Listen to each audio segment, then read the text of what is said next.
तो उस, और उस पे प्रोफेसर गणेश देवी के साथ मैं ऐसी दो बैठकों में शामिल रहा जो लोगों ने ऑर्गेनाइज की, और उन्होंने वहां पर आकर के इस पूरी प्रक्रिया को समझाया। और जो आमतौर पर जो लोगों के अंदर जो सवाल हैं इसको लेकर के, वो उस पे जो उनका नजरिया है वो बहुत साफ है।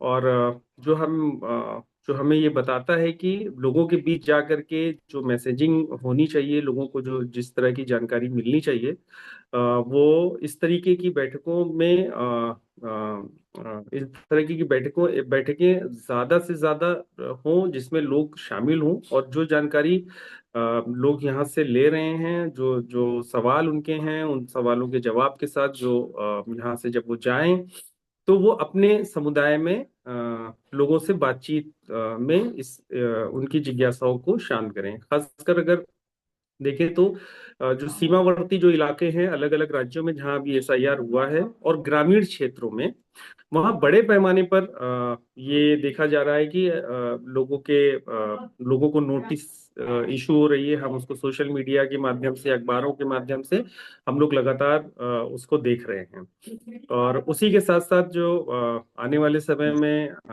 देश में जनगणना होनी है, और वो जनगणना अ, होने के जब होनी थी और जब होनी है, उसके बीच में करीब जो है वो 4 साल का फासला है। तो ये 3-4 साल का जो गैप है, जनगणना नहीं हुई है, उसका कारण क्या था, उसके पीछे की पूरी पॉलिटिक्स क्या थी, उसको भी आज की बातचीत में हम लोग समझेंगे। और उसके बाद फिर जो डिलिमिटेशन होना है, उस पे भी हम लोग समझेंगे कि ये एसआईआर सेंसस का असर कैसे डिलिमिटेशन पर होगा, और कैसे वो हमारे जो क्या कहते हैं, कॉन्स्टिट्यूशनल जो पूरा फ्रेमवर्क है, उस पे कैसे वो असर डालने जा रहा है आने वाले समय में। तो ये एक इसको मैं जितना समझ पाया हूँ, ये एक बड़ी कॉन्स्पिरेसी है, और देश को इसके बारे में जानना चाहिए। और जितना ज्यादा से ज्यादा हो सके लोगों को इसकी निष्पक्षता पर जो है वो सवाल उठाना चाहिए, और कोशिश करनी चाहिए कि जो ये कॉन्स्पिरेसी है इसका सच बाहर आ सके। तो मैं अभी के लिए मैं अपनी बात को रोकता हूँ, और मैं उल्का ताई से गुजारिश करता हूँ कि उल्का ताई आकर के अपनी बात, उल्का ताई बात। सबको जिंदाबाद।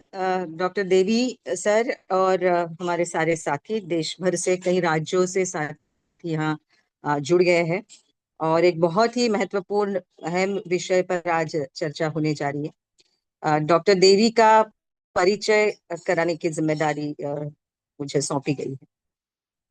आज हम ऐसे दिग्गज महानुभाव के साथ है जो विचारवंत है, साहित्यिक है, प्रोफेसर है, भाषा के यानी लिंग्विस्टिक एक्सपर्ट है, और एक्टिविस्ट भी है। तो और अलग अलग क्षेत्रों में उन्होंने बहुत ही यूनिक, असाधारण सी पहल लगातार की है। और उनका सबसे बड़ा योगदान, जो बहुत ही असाधारण योगदान है, वो है People's Linguistic Survey of India, जो उन्होंने कंडक्ट किया। उनकी शिक्षा हो चुकी है, पढ़ाई शुरुआत में कोल्हापुर में शिवाजी यूनिवर्सिटी, उसके बाद the University of Leeds UK में, येल यूनिवर्सिटी के ये फेलो रहे हैं। 16 साल बड़ौदा यूनिवर्सिटी में उन्होंने पढ़ाया है, इंग्लिश के प्रोफेसर रहे हैं। 1980 से 96 तक वो इंग्लिश पढ़ाते रहे। फिर एकेडमिक करियर को छोड़कर घुमंतु और आदिवासी समूहों के साथ उन्होंने काम शुरू किया, और भाषा रिसर्च और पब्लिकेशन सेंटर बड़ौदा में स्थापित किया, और आदिवासी एकेडमी तेजगढ़ में गुजरात में उन्होंने स्थापित की। 2014 में गणेश देवी सर को पद्मश्री अवार्ड से सम्मानित किया गया था, लेकिन अवार्ड मिला इसकी खुशी जिनको जितनी भी होगी, लेकिन इस बात की खुशी बहुत है कि इस सरकार की जो रवैया रहा, उनकी जो करतूतें रही, उसको देखते हुए, और खास करके जो 4 हत्याएं हुई डॉक्टर दाभोलकर, डॉक्टर पानसरे, गौरी लंकेश और डॉक्टर कलबुर्गी, और उसके साथ भी इस सरकार का जिस तरह से रवैया रहा, इन सबको समझते हुए 2019 में डॉक्टर देवी सर ने पद्मश्री अवार्ड लौटाया। उनको साहित्य अकादमी का भी अवार्ड मिला है उनकी किताब के लिए। अ, और जब उन्होंने ये आदिवासी एकेडमी और रिसर्च सेंटर, भाषा रिसर्च सेंटर शुरू किया, उसके बाद उन्होंने एक बहुत लार्जेस्ट सर्वे जिसे कह सकते हैं उसकी पहल की, जो भाषा का सर्वे था। और 3,000 वॉलंटियर्स के साथ ये लिंग्विस्टिक सर्वे देश भर में किया गया। और उसके उसके जो उसका जो निचोड़ है या उसकी जो फाइंडिंग्स है, उसका 50 मल्टीलिंगुअल वॉल्यूम्स में वो छप गया है। तो ये बहुत एक यूनिक सा योगदान है। पूरी एक जो भी कल्चरल क्षेत्र है, सांस्कृतिक क्षेत्र, उसमें भाषा का की जो अहमियत है, उसको जो समझते हैं उन सबको ये समझ में आएगा कि ये कितना बड़ा योगदान इस क्षेत्र में रहा। तो एक तरफ उनका एकेडमिक वर्क रहा, दूसरी तरफ शोषित समूहों के साथ भी जुड़ाव रहा। और डॉक्टर कलबुर्गी की हत्या के बाद 2016 में बड़ौदा से डॉक्टर देवी सर अ, अपनी परिवार के साथ धारवाड़ में शिफ्ट हो गए, और आजकल वो धारवाड़ में ही है। वहां पे ऑनररी प्रोफेसर रहे, centre of multi disciplinary development research के साथ। कई सारी फेलोशिप रही है, कई यूनिवर्सिटीज में उन्होंने पढ़ाया है, बैंगलोर में भी पढ़ाया है, और मुंबई में भी सोमैया यूनिवर्सिटी में professor of eminence and director of school of civilisation वो है। उसी के साथ साथ जो एक पहल उन्होंने, बहुत महत्वपूर्ण पहल थी, दक्षिणायन नाम की, जिसकी बात मैंने अपने इस ग्रुप के साथ कई बार की है। जो एक बड़ा मूवमेंट रहा, सारे जो साहित्यिक और अवार्ड विनर्स थे जिन्होंने अपने अवार्ड्स लौटाए सरकार को, सरकार का निषेध करते हुए, और इस ये जो सांप्रदायिक सत्ता चलाने वाले और हिंसा पर जो जिनकी सत्ता स्थापित है, हिंसा ही नींव है उनके सत्ता की। तो इस तरह से भेद कराना, धार्मिक और जातीय और पूरी धर्मांधता का माहौल और नफरत का माहौल देश भर में फैला देना, इसके खिलाफ ये मूवमेंट थी दक्षिणायन। अ, जो मूवमेंट ऑफ आर्टिस्ट, राइटर्स और इंटेलेक्चुअल्स की थी, और खास करके महात्मा गांधी और डॉक्टर बाबा साहेब आम्बेडकर के विचारों को आगे बढ़ाने का प्रयास इस मूवमेंट में रहा। उनकी कई सारी किताबें छपी है, और जिसको साहित्य अकादमी अवार्ड मिला वो है 1993 में लिखा हुआ आफ्टर एमनेशिया।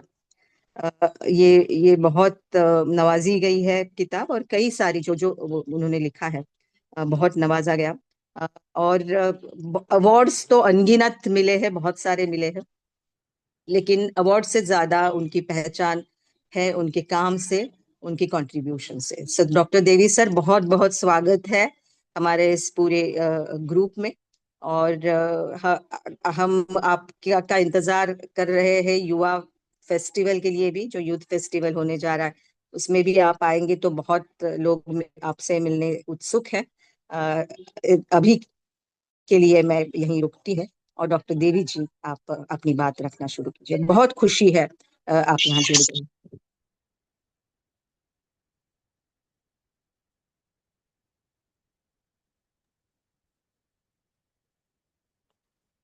बहुत शुक्रिया।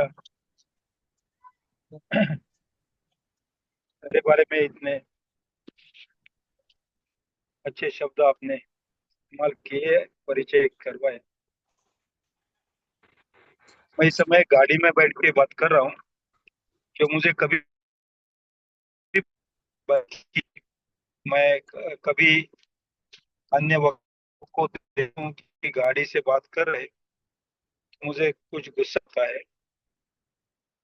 मैं इस गुजरात के मीटिंग के लिए गया था दिल्ली। इस समय मुझे अहमदाबाद से बड़ौदा वापस जाना है रात में, और कोई मीटिंग के लिए, इसलिए मैं गाड़ी में हूँ। तो मैं आपकी क्षमा चाहता हूँ। ये जो बात है,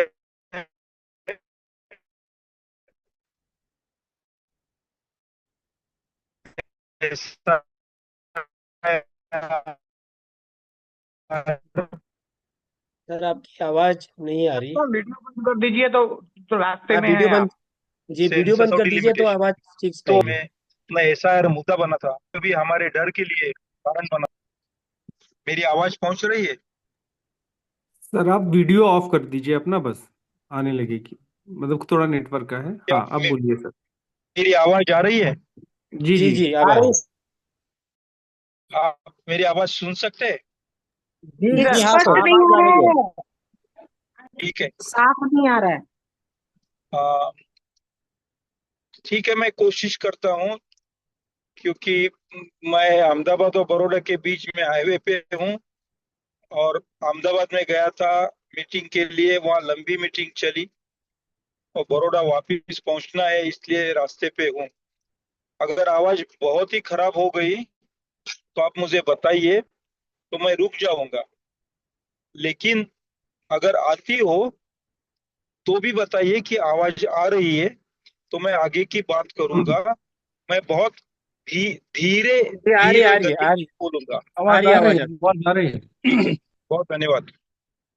तो इसके पहले इतिहास में कभी भी सेंसस ये इशू नहीं बना था, डिलिमिटेशन ये कभी चिंता का, जनता के लिए विषय नहीं बना था, और जी एसआईआर ये कभी हमारे एक्टिविज्म का मुद्दा नहीं रहा था। लेकिन इस बार ये तीनों प्रक्रियाएं जो है कोई वो बात नहीं, अपना अपना पूरे काम इसको देश करते हैं। के जनता के लिए बहुत चिंता का विषय बन गई। ऐसा क्यों, ये सवाल पूछना जरूरी है। और उसका जवाब ये है कि इस समय इस देश में कुछ भी नॉर्मल नहीं है, सब कुछ एबनॉर्मल शुरू है। यहाँ शायद हम कह पाएंगे कि लोकतंत्र नहीं है, इतना इसकी चिंता हो, उसके नजदीक हम आ पहुंचे, शायद उस जगह पे आ पहुंचे जहां लोकतंत्र पूरे का पूरा खो गया हो, ऐसे लगता है। इतिहास में मुझे जाना पड़ेगा। इतिहास ये है कि 1923 में महाराष्ट्र में काम करने वाले एक वकील, बैरिस्टर मुंजे, वो इटली में जाके मुसोलिनी के बहुत बड़े प्रशंसक बने थे। वापिस आके उन्होंने मुसोलिनी के ब्लैक शर्ट्स, जो सड़क छाप सैन्य था, ऐसा सड़क छाप सैन्य निर्माण करने का इरादा लेके आरएसएस की स्थापना करने के लिए हेडगेवार जी को बताया। मुंजे और हेडगेवार 1923, 24, 25 इन उस समय देश हो तो कैसा हो, नागरिक हो तो कैसे हो, इस सोच में थे। और 1930 में ही दामोदर सावरकर ने अपना इसेंशियल्स ऑफ हिंदुत्व लेख लिखा था। उसमें लिखा था कि जिसकी पितृभूमि और पुण्यभूमि एक नहीं है, वो संशयास्पद नागरिक बनेंगे, वो सस्पेक्टेड सिटीजन्स बनेंगे, उनकी लॉयल्टी इस देश के साथ नहीं रहेगी, इसलिए उन्हें सेकेंडरी सिटीजन के रूप में हम कर सकते हैं। ये लिखा गया था 23, 24, 25। 25 में आरएसएस की स्थापना हुई। उसके बाद हिंदू महासभा का नेतृत्व मुंजे के पास था। वो धीरे धीरे 1933 में उन्होंने सावरकर को दे दिया। ये वही साल थे जब दूसरी तरफ नेहरू कमेटी रिपोर्ट आया था, हमारे फंडामेंटल राइट्स क्या हो इसकी चर्चा शुरू हुई थी, कराची रेजोल्यूशन आ गया, उस हमने ब्रिटिश कॉलोनियल गिफ्ट के रूप में एक असेंबली का स्वीकार किया। उस असेंबली के सदस्यों ने आजादी आने के समय, आजादी पाने के समय कॉन्स्टिट्यूंट असेंबली के रूप में काम किया। उन्होंने हमारे लिए एक संविधान बनाया। 1949 के 26 नवंबर को संविधान का ड्राफ्ट तैयार हुआ। उसमें जो भी इस देश में है, जिस दिन आजादी मिलती है या तो जिस दिन संविधान इस देश को लागू होता है, जारी किया जाता है संविधान देश में, उस दिन जो भी इस देश में है वो सभी नागरिक होंगे, ये तत्व स्वीकारा गया था। लेकिन 1949 यानी संविधान का मसौदा तैयार था, ड्राफ्ट तैयार था, उस पे सिग्नेचर्स हो रही थी। 1-2 महीने में वो संविधान देश स्वीकारने वाला था। उसके दरमियान 12 दिसंबर 49 को आरएसएस ने अंबेडकर, गांधी और नेहरू की एफिजी जलाई थी रामलीला मैदान पे, क्योंकि इस तरह के नागरिकत्व की कल्पना उन्हें मान्य नहीं थी। उनकी नागरिकत्व की जो कल्पना है उससे सावरकर ने हिंदुत्व का नाम दिया था। हिंदुइज्म, हिंदुत्व और हिंदूडम, ये 3 शब्द उस 1923 के लेख में है। हिंदूडम यानी आज जिसे हम हिंदू राष्ट्र कहते हैं वो, हिंदुइज्म या हिंदू फिलोसफी, और हिंदुत्व यानी उनकी पॉलिटी, उनका पॉलिटिकल। अब इस बैकग्राउंड पे मैं आपको याद दिलाना चाहता हूं कि जब जॉन लॉक ने उनका पहला ग्रंथ लिखा, ट्रीटाइज लिखी, तो उसमें लिखा था डेमोक्रेसी कैसे बनेगी, तो जब एक इंसान दूसरे इंसानों की, दूसरे व्यक्तियों की आजादी का एहसास या ख्याल रखेगा। एक ने दूसरे को संभालने के लिए, दूसरे ने एक को संभालने के लिए, उनके इकोनॉमिक इंटरेस्ट संभालने के लिए एक एग्रीमेंट किया, एक मॉरल कॉन्ट्रैक्ट किया, जो रिटर्न कॉन्ट्रैक्ट नहीं होता है, मॉरल कॉन्ट्रैक्ट होता है, या तो जिसे आगे जाके रूसो ने सोशल कॉन्ट्रैक्ट कहा था, ऐसा सोशल कॉन्ट्रैक्ट होता है। उसमें से जॉन लॉक ने कहा था पॉलिटिकल सोसाइटी बनती है, पॉलिटिकल सोसाइटी। जॉन लॉक के कहने में पॉलिटिकल सोसाइटी का मतलब पॉलिटिक्स नहीं था, लेकिन एक समाज का वर्णन था जिस समाज में सबको एक जैसा अधिकार होता है, और उस सोसाइटी का एक जैसा अधिकार होने वाले समाज का स्वीकार हमारे संविधान में किया है। इसलिए हमारी जो सिस्टम है उसे हम डेमोक्रेसी कहते हैं, क्योंकि जॉन लॉक ने डेमोस नागरिक और पॉलिटिकल सोसाइटी, ये तीनों शब्दों का इस्तेमाल किया था, वो हमने भी स्वीकारा है। हमारे देश में लोग हैं, वो सभी नागरिक बने। ये नहीं हुआ कि जितने लोग हैं उसमें से कुछ नागरिक है और कुछ नागरिक नहीं है, या तो कुछ नागरिक है और कुछ अव्वल दर्जा के और कुछ दुय्यम दर्जा के, ये नहीं हुआ था। हर कोई इक्वल अधिकार वाला, समान अधिकार वाला नागरिक बना था। ये हमारे संविधान की खूबी है, और ये संविधान ही हमारा सोशल कॉन्ट्रैक्ट है, हमारा मॉरल कॉन्ट्रैक्ट है, और संविधान ही हमारे पॉलिटिकल सोसाइटी का ग्राउंड है, फाउंडेशन है। अब जब से एनडीए सरकार सत्ता में है तब से, यानी मैं 2014 की नहीं बात कर रहा हूं, 2001 की भी बात कर रहा हूं, 1999 से 2004 तक भी एनडीए सरकार, लेकिन इतने तीव्र इतने बड़े बड़े जोर शोर से नहीं आए थे जो आज हमारे सामने इश्यूज या सवाल खड़े हैं। उसकी कुछ बैकग्राउंड मैं देना चाहता हूं। हर डेमोक्रेसी में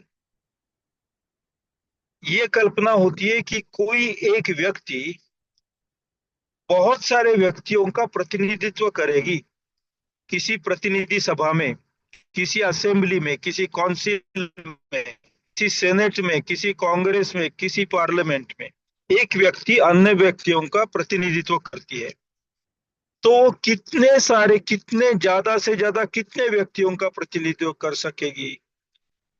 बहुत सारे। लेकिन ये संख्या बढ़ती रही तो एक के जगह दो प्रतिनिधि होने चाहिए।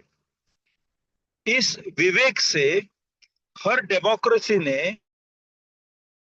एक प्रोसेस, एक मान्य तत्व के रूप में स्वीकारी है।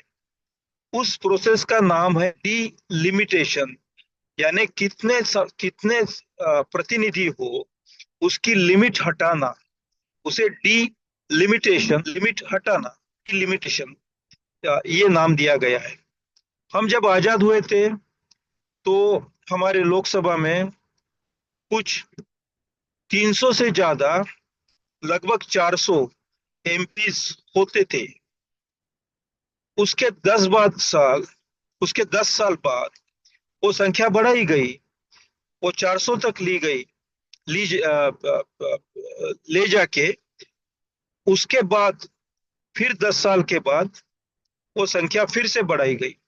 इस तरह से कि 1970 के दशक में जब हमारे देश की तादाद 54 करोड़ थी, तो उस समय हर 10 लाख व्यक्तियों के लिए, हर 10 लाख नागरिकों के लिए एक प्रतिनिधि की कल्पना की गई, और उससे 54 करोड़ के लिए 10 लाख को एक एमपी हिसाब से हमें लगभग 544 एमपीज मिले। वो संख्या बाद में कम होके 543 पे स्थिर हुई। हर 10 साल के बाद, हर 5 साल के बाद ये जो संख्या बढ़ाने की प्रक्रिया है उसे डिलिमिटेशन कहा गया है। डिलिमिटेशन शब्द के दो अर्थ हो सकते हैं। एक है सीमांकन, यानी जो कॉन्स्टिट्यूएंसी होती है उसकी सीमाएं तय करना, उसे उसे सीमांकन, मराठी में, गुजराती में सीमांकन शब्द है, हिंदी में होगा। इतनी संख्या में प्रतिनिधि हो।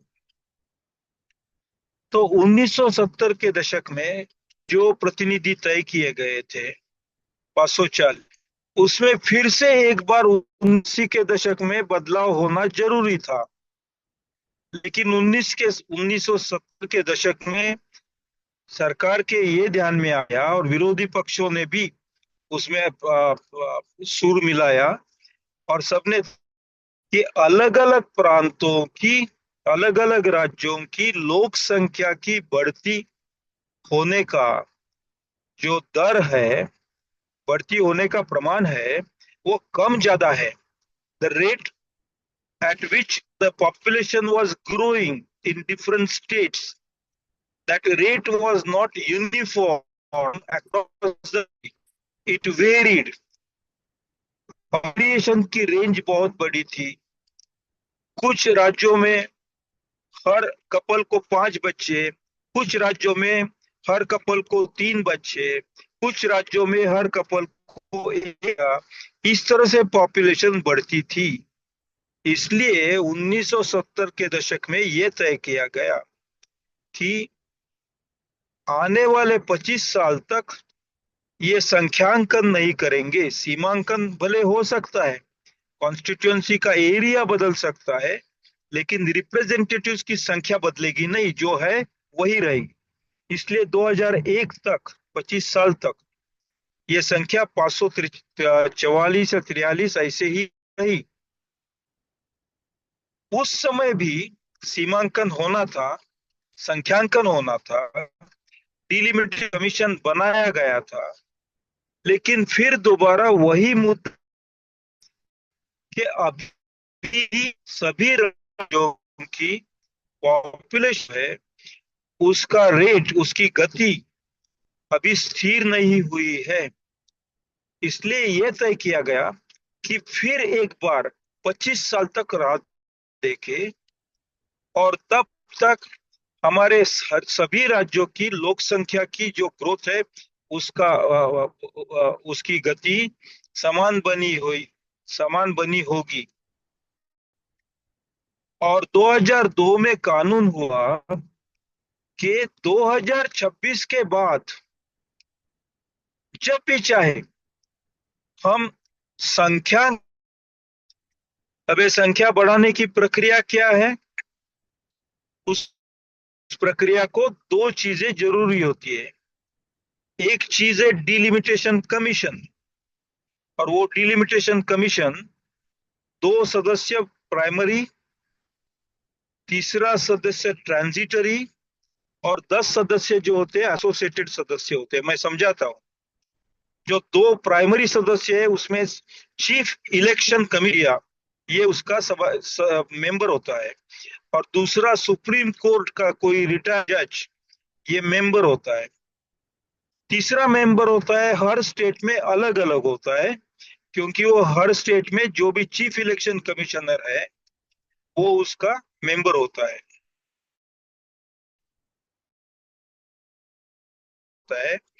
और उसमें उस हर स्टेट के 5 लोकसभा मेंबर, जो सभापति ऑफ लोकसभा डेजिग्नेट करते, और हर स्टेट के 5 विधानसभा मेंबर, जो विधानसभा के सभापति नॉमिनेट करते हैं। ऐसे 10 एसोसिएटेड मेंबर्स होते हैं, जिनको वेटो नहीं होता, जिनको वोट नहीं होता, जिनको केवल चर्चा में शामिल किया जाता है, सुनने के लिए, बोलने के लिए नहीं। तो बेसिकली दो मेंबर्स ये डिलिमिटेशन कमीशन चलाते हैं, और डिलिमिटेशन कमीशन का हर कोई निर्णय किसी भी कोर्ट में चैलेंज किया नहीं जा सकता। उनकी सत्ता अनलिमिटेड सत्ता है, अनक्वेश्चन्ड सत्ता है। पार्लियामेंट भी उनको सवाल नहीं कर सकता। डिलिमिटेशन कमीशन और कितनी संख्या हो सदस्यों की, ये तय करता है। तो हुआ था कि 2002 में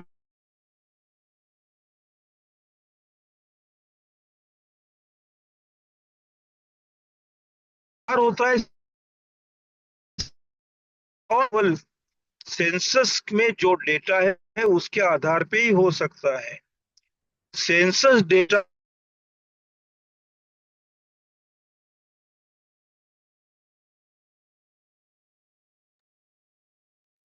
सर, आपकी आवाज सेंसस डेटा के बाद नहीं आ रही है।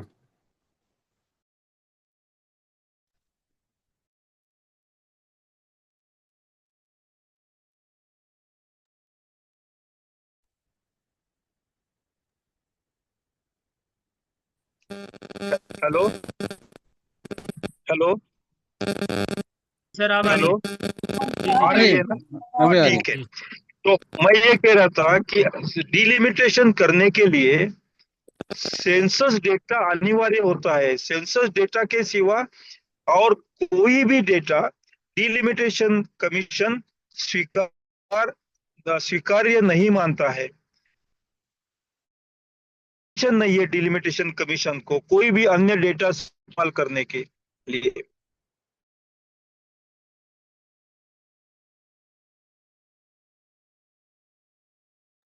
आज सर आवाज नहीं आ रही सर। अब आ रही है? Hello hello. हाँ आ रही। हाँ, तो बात ये हुई कि 2026 के बाद जो सेंसस होगा, उसके बाद उस सेंसस डेटा के आधार पे डिलिमिटेशन किया जा सकता है। अच्छा, तो सेंसस 2026 और 27 में क्यों हो रहा है, ये सवाल भी बड़ा पेचीदा सवाल दिख रहा है। क्योंकि असलियत में सेंसस हमेशा हर दशक के पहले साल में पूरा किया जाता है।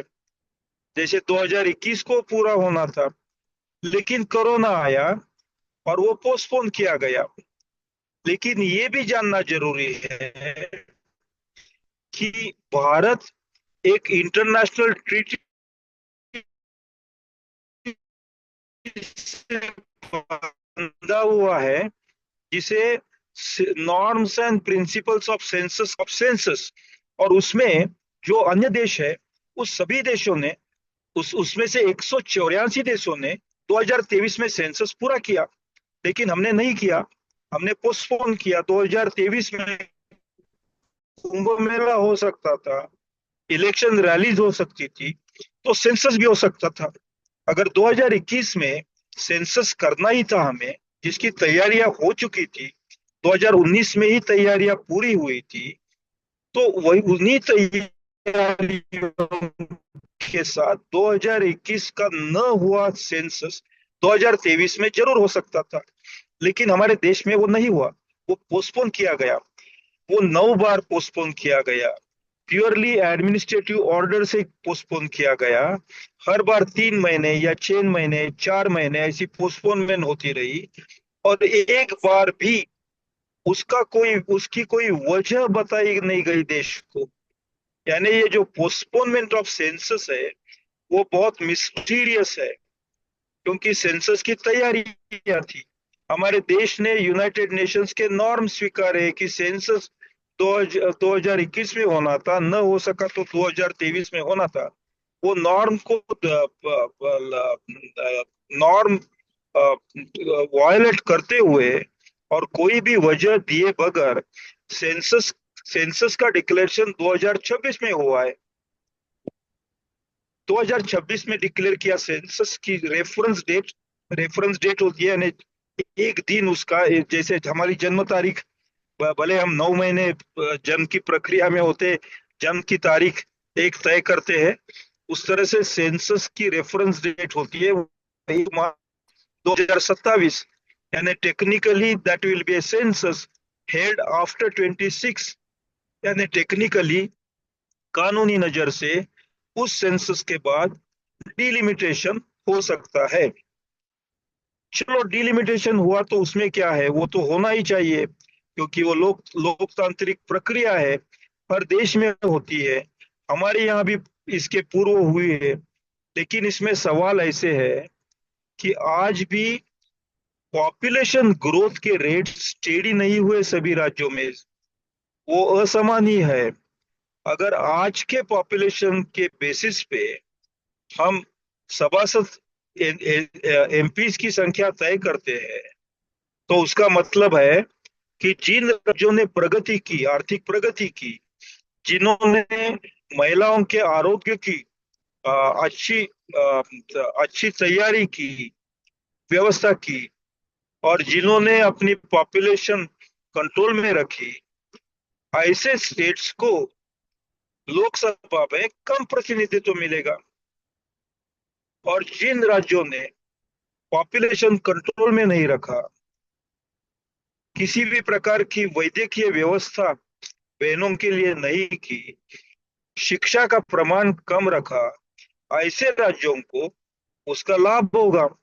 और वो कितना होगा, केवल पॉपुलेशन के आधार पे से डिलिमिटेशन किया, तो अगर आज की जो पॉपुलेशन की संख्या है, तो एस्टिमेटेड पॉपुलेशन है, उसके उसके आधार पे किया, तो यूपी जैसे स्टेट को 83 से बढ़कर लगभग 135 एमपीज मिलेंगे, और उसके सामने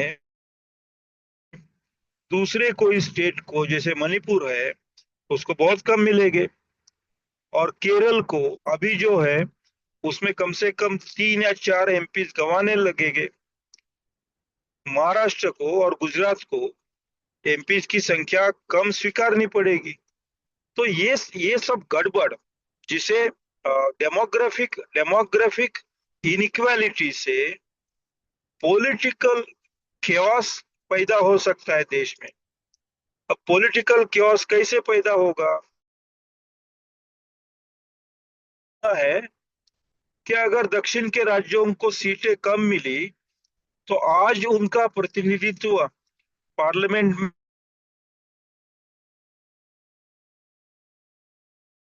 में है 24% मेंबर्स है, एमपीज है, वो घटकर शायद 16% हो सकता है।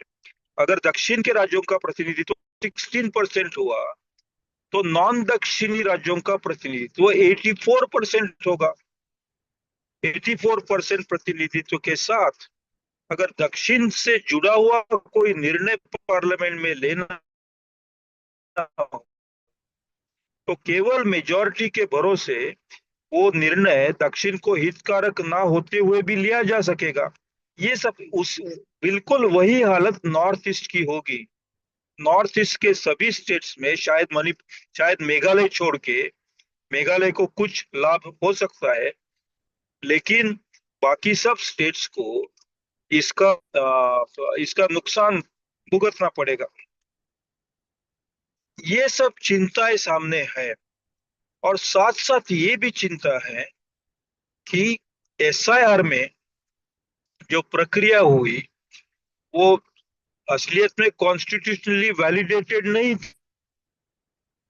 कॉन्स्टिट्यूशन ने इलेक्शन कमीशन को ये बिल्कुल हक नहीं दिया है कि वो तय करे कि कौन सिटीजन है या कौन नहीं है। इलेक्शन कमीशन के जो हक है उसमें इतना है कि जो सिटीजन है उसे मत देने का अधिकार मिलना चाहिए, उसे मत देने का मौका मिलना चाहिए, उसके मत की गिनती सही होनी चाहिए, उसमें कोई कॉम्प्रोमाइज ना होना चाहिए। ऐसे हो किसी भी कॉन्स्टिट्यूशनल मैंडेट के बगैर एसआईआर करने की शुरू और वो सिलसिला जारी है। साथ साथ हमारे देश में सुप्रीम कोर्ट बोल नहीं रहा है, डर रहा है, मीडिया बोल नहीं रहा है, डर रहा है, यूनिवर्सिटीज के जो इंटेलेक्चुअल्स है जिन्होंने क्वेश्चन करने चाहिए, सवाल उठाने चाहिए, वो डर रहे हैं, बोल नहीं रहे हैं। ऐसे स्थिति में डेमोक्रेटिक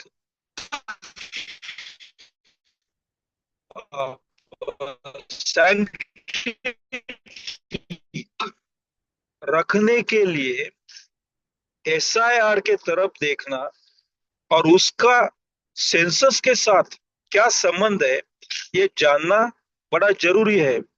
एसआईआर ये इसेंशियली प्राथमिक रूप में दाता है का कर दिया गया। अब सेंसस में ऐसे हो सकता है क्या?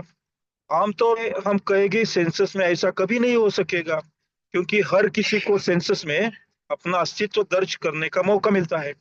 लेकिन इसके पहले के कुछ सेंसस में मैंने डेटा जो था, जो लोगों के संख्या की जो माहिती थी, इंफॉर्मेशन थी, वो डॉक्टर डेटा देखा है, यानी माहिती में कुछ गड़बड़ करके माहिती प्रस्तुत की है, ये मैंने देखा है पिछले कुछ सेंसस में। और सेंसस को भी किसी कोर्ट में चैलेंज करना क्यों है, सेंसिटिविटी क्यों होता है? ऐसे होने से सेंसस अगर किसी डेटा में मिस्टेक, डेटा गलत सा आ जाता है, या तो कुछ नागरिकों को टेक्नोलॉजिकल एक्सेस ना होने से वो अपना नाम से में ना दर्ज, या तो जो फुटपाथ पे रहने वाले हैं वो अपना अस्तित्व ना दर्ज कर पाए, या तो जो घुमंतु है वो अपना अस्तित्व सेंसस में ना दर्ज कर पाए, या तो जो मच्छीमारी करते कोस्टल एरिया में बहुत बड़ी संख्या में, वो दरिया में गए होंगे सेंसस होने के 2 दिन में सेंसस पूरा होता है, तो बहुत सारा एक्सक्लूजन हो सकता है। और तो और सेंसस में डेटा के लेयर्स होते हैं, अनेक स्तर होते हैं डेटा के। जैसे कि किसी एक जिले में कौन से एरिया में ज्यादा जैन रहते हैं और कौन से एरिया में ज्यादा बुद्धिस्ट रहते हैं, कौन से एरिया में ज्यादा हिंदू रहते हैं और कौन से एरिया में ज्यादा मुस्लिम रहते हैं, ये सेंसस को पता होता है। और अगर उस इंफॉर्मेशन के आधार पे डिलिमिटेशन में जो सीमांकन है वो किया गया, और वो अगर किसी एक पक्ष के बाजू में, पक्ष के तरफ से किया गया, तो क्या होगा ये आप सोच सकते हैं मुझे के। यानी सेंसस ये डेटा एक्सक्लूजन भी कर सकता है, और सेंसस ये डेटा डिस्क्लोजर की के लिए भी कर सकता है। ये दोनों को मिला के, कुल मिला के डिलिमिटेशन में जो रिफ्लेक्शन आएगा, उस रिफ्लेक्शन में मैं 2 दिन पहले उत्तर प्रदेश में था, और मेरी मुलाकात मिस्टर अखिलेश यादव से हुई थी। उस चर्चा में, डिलिमिटेशन की चर्चा में, ये विषय आया था कि उत्तर प्रदेश में 403 जो असेंबली कॉन्स्टिट्यूंसीज है, उसमें 80 या 80 से ज्यादा कॉन्स्टिट्यूंसी में डेटा लेयरिंग जो है, जो मैंने अलग अलग धर्मों के लोग वगैरह उसकी बात की, उसका इस्तेमाल करके अभी वहां जो राज्य कर रही थी, यहाँ की कॉन्स्टिट्यूंसीज परमानेंटली अल्टर कर सकती है अपने खुद के फेवर में। आप कल्पना की क्या हो सकता है। तो एसआईआर कॉन्स्टिट्यूंटों का उन यादियों का इस्तेमाल शायद सेंसस के साथ पेस्ट कर और डेटा पेस्ट करने में भी हो सकता है। ऐसे इसके पहले कभी हुआ नहीं है, नहीं होगा इसकी गारंटी नहीं है, क्योंकि जो सेंसस है, register general of India and commissioner of census, ये इस होद्दे पे संभालने वाले 2 होद्दे एक ही व्यक्ति संभालती है। वो व्यक्ति अ, उत्तर प्रदेश के आईएएस कैडर से है। उस व्यक्ति ने योगी आदित्यनाथ के सेक्रेटरी का काम किया है। उसके बाद उस व्यक्ति को प्रमोशन मिलते केंद्र सरकार में अमित शाह के मिनिस्ट्री में काम करने का मौका मिला, और वहां से वो व्यक्ति रजिस्ट्रार जनरल ऑफ सेंसस और commissioner of registrar general of India और कमिश्नर ऑफ सेंसस बनी है। तो हो सकता है कि उनके विचार एक तरह से हो, सच में कहना हो तो ये ऐसा। उसके बाद आया बिल की अ, जो तार्किक लॉजिकल,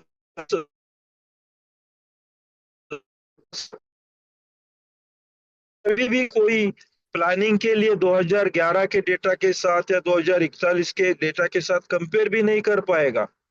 तो data which is of no use is being collected by census for the only objective of doing delimitation। और ये delimitation अगर दिसंबर इसके पहले सेंसस जब हुए, तो उस रिजल्ट आने में कम से कम 1-2 साल या 3 साल लगे थे। लेकिन इस बार सेंसस कमिश्नर ने किसी हालत में, किसी भी सूरत में, वो दिसंबर 20 के पहले सभी डेटा, जिसे प्राइमरी डेटा और फाइन ग्रेन डेटा, यानी डिस्ट्रिक्ट और सब डिवीजन का डेटा, वो कंप्लीटली पूरा करके डिक्लेयर करेंगे, पब्लिश करेंगे। तो उसका मतलब है दिसंबर 27 तक सेंसस का डेटा देश के सामने आया।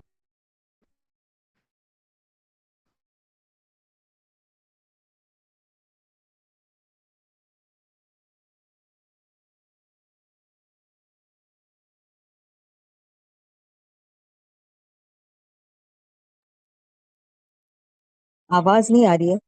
की तैयारी बहुत पहले से की है, उसके नक्शे बने हुए हैं। पहले से डिटरमिन कॉन्स्टिट्यूंसी का शेप है वो डिलिमिटेशन कमीशन के, जिसमें इलेक्शन कमिश्नर और एक रिटायर्ड जस्टिस ऑफ इंडिया, जज ऑफ इंडिया हो गए, उनके जरिए अगर देश के माथे पे थोप दी डिलिमिटेशन और वो दिसंबर 2028 तक प्रक्रिया पूरी हुई, तो उसका मतलब 2029 में जो इलेक्शंस होने वाले हैं उन इलेक्शन में किसी भी अपोजिशन पार्टी को इलेक्शन लड़ाने का कोई मायने ही नहीं रहता, कोई अर्थ ही नहीं रहता। इतनी विपरीत स्थिति ये नए कॉन्स्टिट्यूंसी जो बनेंगे उससे होगी। कितनी बनेगी, कितनी बनाने चाहते हैं सरकार, तो उसका एक एविडेंस है कि नए लोकसभा का जो उनको बैठने है तो कम से कम 750 की नई संसद बनेगी 1929 के बाद।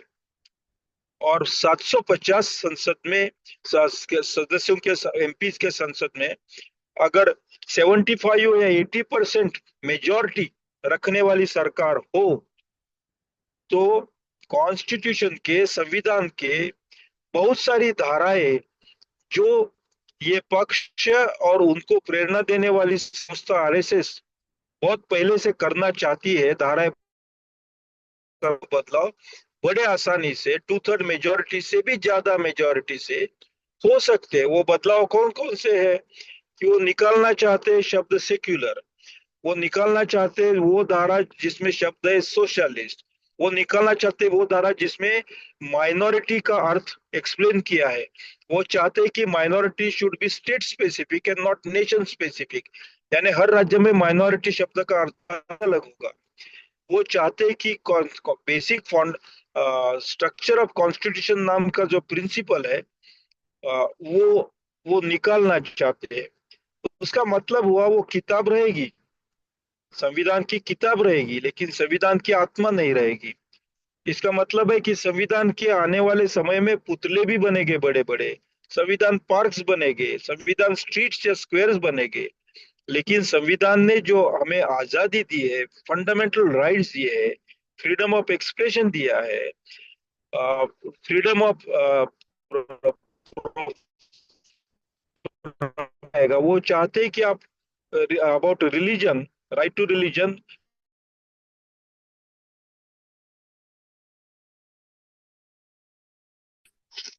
उसका मतलब है कि उनको अलग धर्मों, अलग धर्म मानने वाले लोगों की लोक संख्या कभी बढ़े ना या कम हो जाती रहे, इसमें इंटरेस्ट है।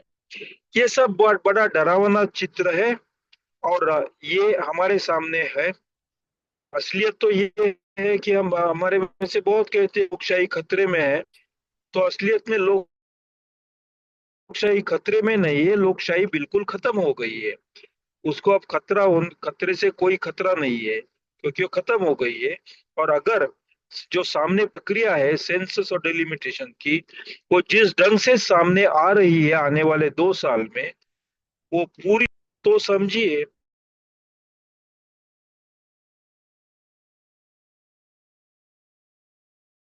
रहेगा, लेकिन अंधों का हिस्सा भविष्य में कभी नहीं बन सकेगा। अब इसके लिए क्या कर सकते हैं हम? ये बड़ा डरावना चित्र है, लेकिन ये सच भी है, ये वास्तव है। केवल डराने के लिए मैं सामने नहीं रख रहा हूँ, क्योंकि वास्तव है इसलिए आपके सामने रख रहा हूँ। तो इसके लिए हम क्या कर सकते हैं, तो हमें डिलिमिटेशन प्रिंसिपल्स है उसके बारे में चर्चा देश में शुरू करना जरूरी है। जैसे केवल पॉपुलेशन पे ही डिलिमिटेशन हो, आधारित, पॉपुलेशन पे आधारित हो, या आर्थिक प्रगति जो राज्यों की उस पे आधारित हो, ये चर्चा शुरू करना जरूरी है। अभी कुछ दिनों पहले फिनांस कमीशन ने जो राज्य ज्यादा कंट्रीब्यूट करते हैं देश को, उनको उनके पॉपुलेशन और उनके इकोनॉमिक कंट्रीब्यूशन दोनों को ध्यान में रख के 60/40 यानी 60% for population, 40% for economic contribution, ये फॉर्मूला फिनांस कमीशन भी कर रहा है। तो इंडियन फेडरल प्रिंसिपल कमिटी है। या तो डिलिमिटेशन में ऐसा भी फॉर्मूला हो सकता है कि जो बहुत ज्यादा जिसकी संख्या में बहुत संख्या जिस राज्य के एमपीज है को नए एमपीज मिले, लेकिन थोड़ी संख्या में मिले, और जिन राज्यों के एमपीज बहुत ही कम, लगभग जिसका एक ही एमपी या दो एमपी है, ऐसे हमारे देश में 12 से ज्यादा राज्य है, तो उनको ज्यादा प्रमाण में, यानी उनकी लोक संख्या बड़ी ना होते हुए भी और ढंग से कुछ सोच सकते हैं हम, वो चर्चा शुरू करना, ये एक तरीका होगा। और उस दिशा में वादा न तोड़ो के नेटवर्क्स ने दिल्ली में कुछ मीटिंग्स ली थी, शायद 3 या 4 मीटिंग्स ली थी। और उसके साथ साथ जो आईएएस आईएफएस ऑफिसर्स का ग्रुप है, कॉन्स्टिट्यूशनल कंडक्ट ग्रुप, और कुछ फॉर्मर इलेक्शन कमिश्नर्स, और कुछ लॉयर्स लाइक कपिल मुरली, जस्टिस मुरलीधर वगैरह, इन हम एक एक डिलिमिटेशन का बनाया है, जो मिस्टर स्टालिन डीएमके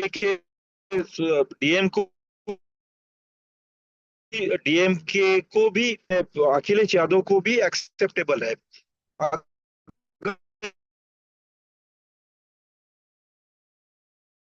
और उस दिशा में हम लोग प्रयत्न कर रहे हैं, प्रयत्नशील है, कोशिश कर रहे हैं, करती है तो बहुत अच्छा होगा। उसके साथ साथ हम हर राज्य एक पीपल्स डिलिमिटेशन रिपोर्ट हम बनाए। आज मुझे बड़ी खुशी होती है कहते हुए कि इसके लिए जो गुजरात में कमेटी बनानी थी, वो 8 लोगों की कमेटी, 8 एक्सपर्ट्स की कमेटी, आज सुबह वो कमेटी गुजरात के लिए पीपल्स डिलिमिटेशन रिपोर्ट तैयार करेगी। उसी तरह की कमेटी मैंने कर्नाटक में की है, और महाराष्ट्र में कुछ दिनों में करने की सोच रहा हूँ। हर राज्य में ऐसी कमेटी बने। ये सभी कमेटियों के reports, People's delimitation committee report, जो हमारे देश के लोगों की, नागरिकों की इच्छा है, वो हम तैयार करें। और वो करना बहुत टेक्निकल है, लेकिन उसके लिए जो आईएएस ऑफिसर्स ग्रुप है वो मदद देने के लिए तैयार है। ये एक बात हो सकती है। दूसरा काम हम ये भी कर सकते हैं कि पिछले 10-11 साल में हमारे देश में बहुत सारे सामाजिक, सांस्कृतिक और राजकीय जो बने बनाए स्ट्रक्चर्स थे, उन स्ट्रक्चर्स को तोड़ने में आया। जैसे यूनिवर्सिटी सिस्टम, हमारी यूनिवर्सिटी सिस्टम बनी थी, उसको तोड़ दिया गया है, और उसको बिल्कुल बेहाल, अनकॉन्शियस करने में आया है, जिससे कोई भी आवाज ना उठा सके। उसी तरह से कुछ रेपुटेशंस लाइक गांधी या पटेल या अंबेडकर या नेहरू रेपुटेशंस जो तोड़ने में आई है, वो भंग करने में आई है, उसे फिर से संवारना।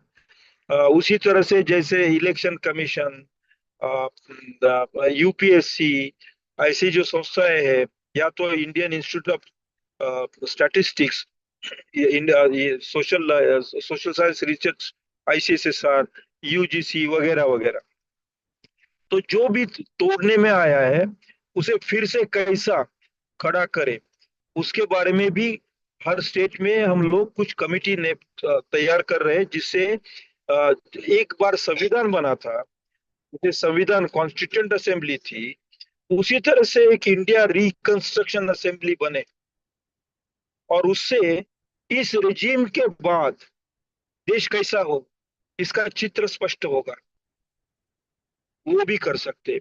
लेकिन सबसे पहले, बिल्कुल अभी इन्हीं दिनों में, आने वाले 1-2 हफ्तों में जो काम करना है, वो मेरी नजर में ये है कि सेंसस में जितने एक्सक्लूजन्स दिख रहे हैं उसके बारे में सवाल उठाना।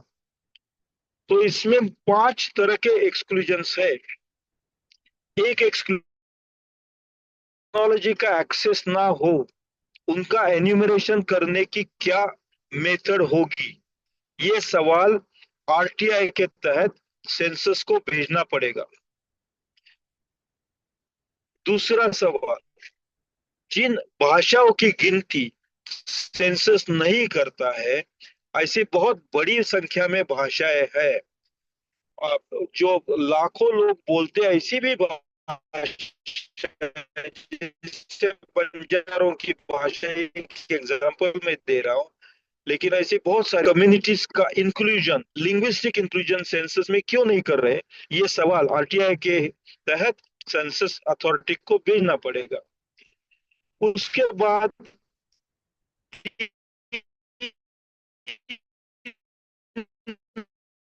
Notified and nomadic tribes, bar bar her commission ने बताया है कि नहीं, ये यानी जनरल ये सवाल है, उसमें कभी भी डीएनटी का डेटा कैप्चर नहीं होगा, क्योंकि कुछ DNTs, denotified and nomadic communities, SC में है, कुछ एसटी में है, कुछ कहीं भी नहीं है।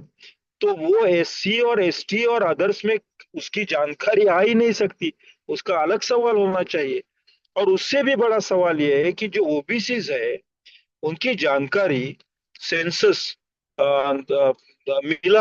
मिलाने की कोशिश, लेने की कोशिश नहीं करती। ओबीसी के लिए कोई सवाल ही नहीं है।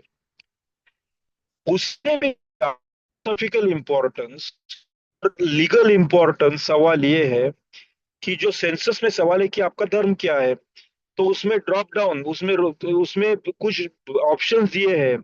अगर उस ऑप्शन के बाहर का आपका कोई धर्म हो, जैसे मैंने देखा, मेरे एक दोस्त थे, चित्रकार दोस्त बड़ौदा में, उनका धर्म था राधा स्वामी सत्संग अभ्यास। अब वो हिंदू नहीं, जैन नहीं, बुद्धिस्ट नहीं, मुस्लिम नहीं, पारसी नहीं, सिख नहीं, ईसाई नहीं, तो आदिवासी नहीं, वो एथिस्ट नहीं है, लेकिन उनके धर्म का नाम नहीं है। ऐसे कितने सारे, बहुत सारे नाम है जो उस ड्रॉप डाउन मेन्यू में नहीं है, और वो केवल आदर्श में आते हैं। और उससे भी बढ़कर सवाल ये है कि what right does the state have to know which religion I follow और आई डोंट फॉलो? ये मेरी पर्सनल इंफॉर्मेशन है, बिल्कुल प्राइवेट इंफॉर्मेशन है। अगर ट्रेन में आप जाते हैं और सामने वाला बैठा, सामने आपके बैठे हुए आदमी, औरत या आदमी पूछे कि आपका धर्म क्या है, तो आपको इंसल्टिंग लगेगा, ऑफेंस लगेगा, आपको प्राइवेसी में इंटरफेरेंस लगेगा। सेम वे, स्टेट को क्या अधिकार है पूछने का कि आपका धर्म कौन सा है? और उसकी किसी भी प्लानिंग के लिए, किसी भी प्रकार के प्लानिंग के लिए जरूरत नहीं है, बिल्कुल जरूरत नहीं है। लेकिन डिलिमिटेशन के लिए उसका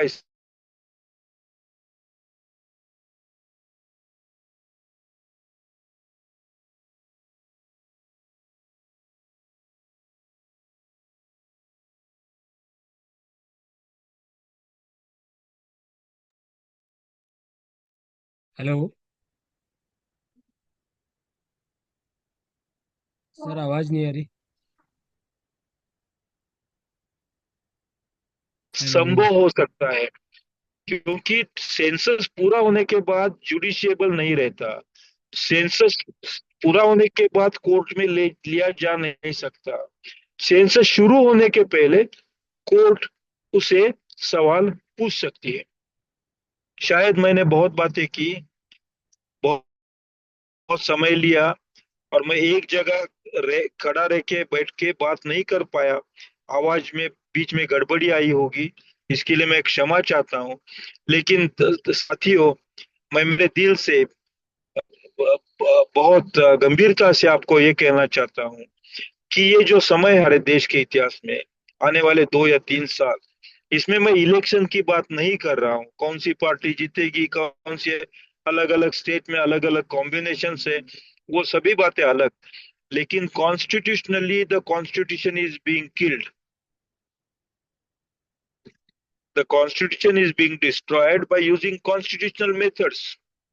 और वो रोकने के लिए, वो ना हो, जो भी प्रक्रिया है वो रैशनली हो, जो भी प्रक्रिया है वो विवेक से हो, उसमें कुछ शुचिता, कुछ सैंक्टिटी रहे, बाकी रहे। इसके लिए हमें आवाज भी उठानी चाहिए, हमें इसके बारे में सोचना चाहिए, इसकी जानकारी हासिल करना चाहिए, और वो जानकारी हमारे अन्य साथियों तक पहुंचाना चाहिए। ये सवाल टेक्निकल है और लीगल है। वो जैसे हम किसानों का आंदोलन करते हैं तो एंटी सीए करते हैं, उस तरह के आंदोलन की ये बात नहीं है। ये सोच की बात है, ये बहुत गंभीर विचार की बात है। और मैं आपको धन्यवाद देना चाहता हूँ कि आपने एक वर्किंग डे पे भी समय निकाल के मुझे सुनने किया। मैं यहाँ रुक।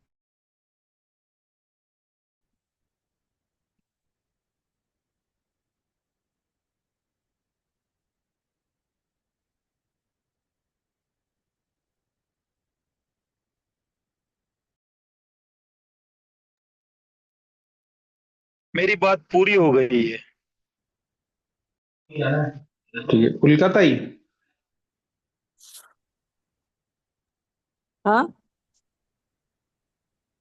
गुफरान क्या कह रहे हैं?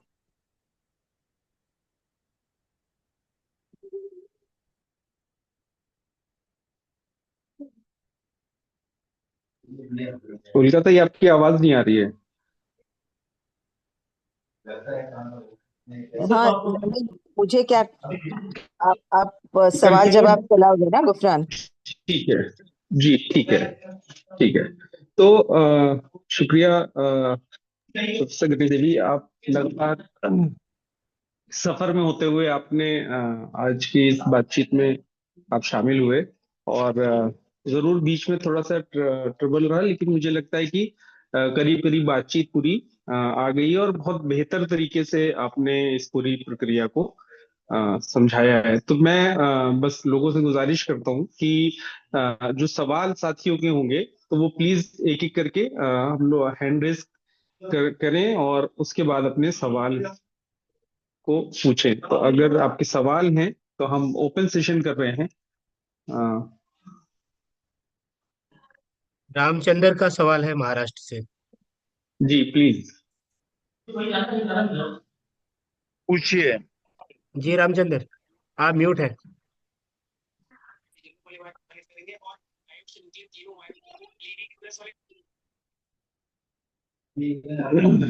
रामचंद्र जी, आपने हैंड रेस किया है, आपका अगर सवाल है तो आप अनम्यूट कर लीजिए, आप म्यूट पे हैं।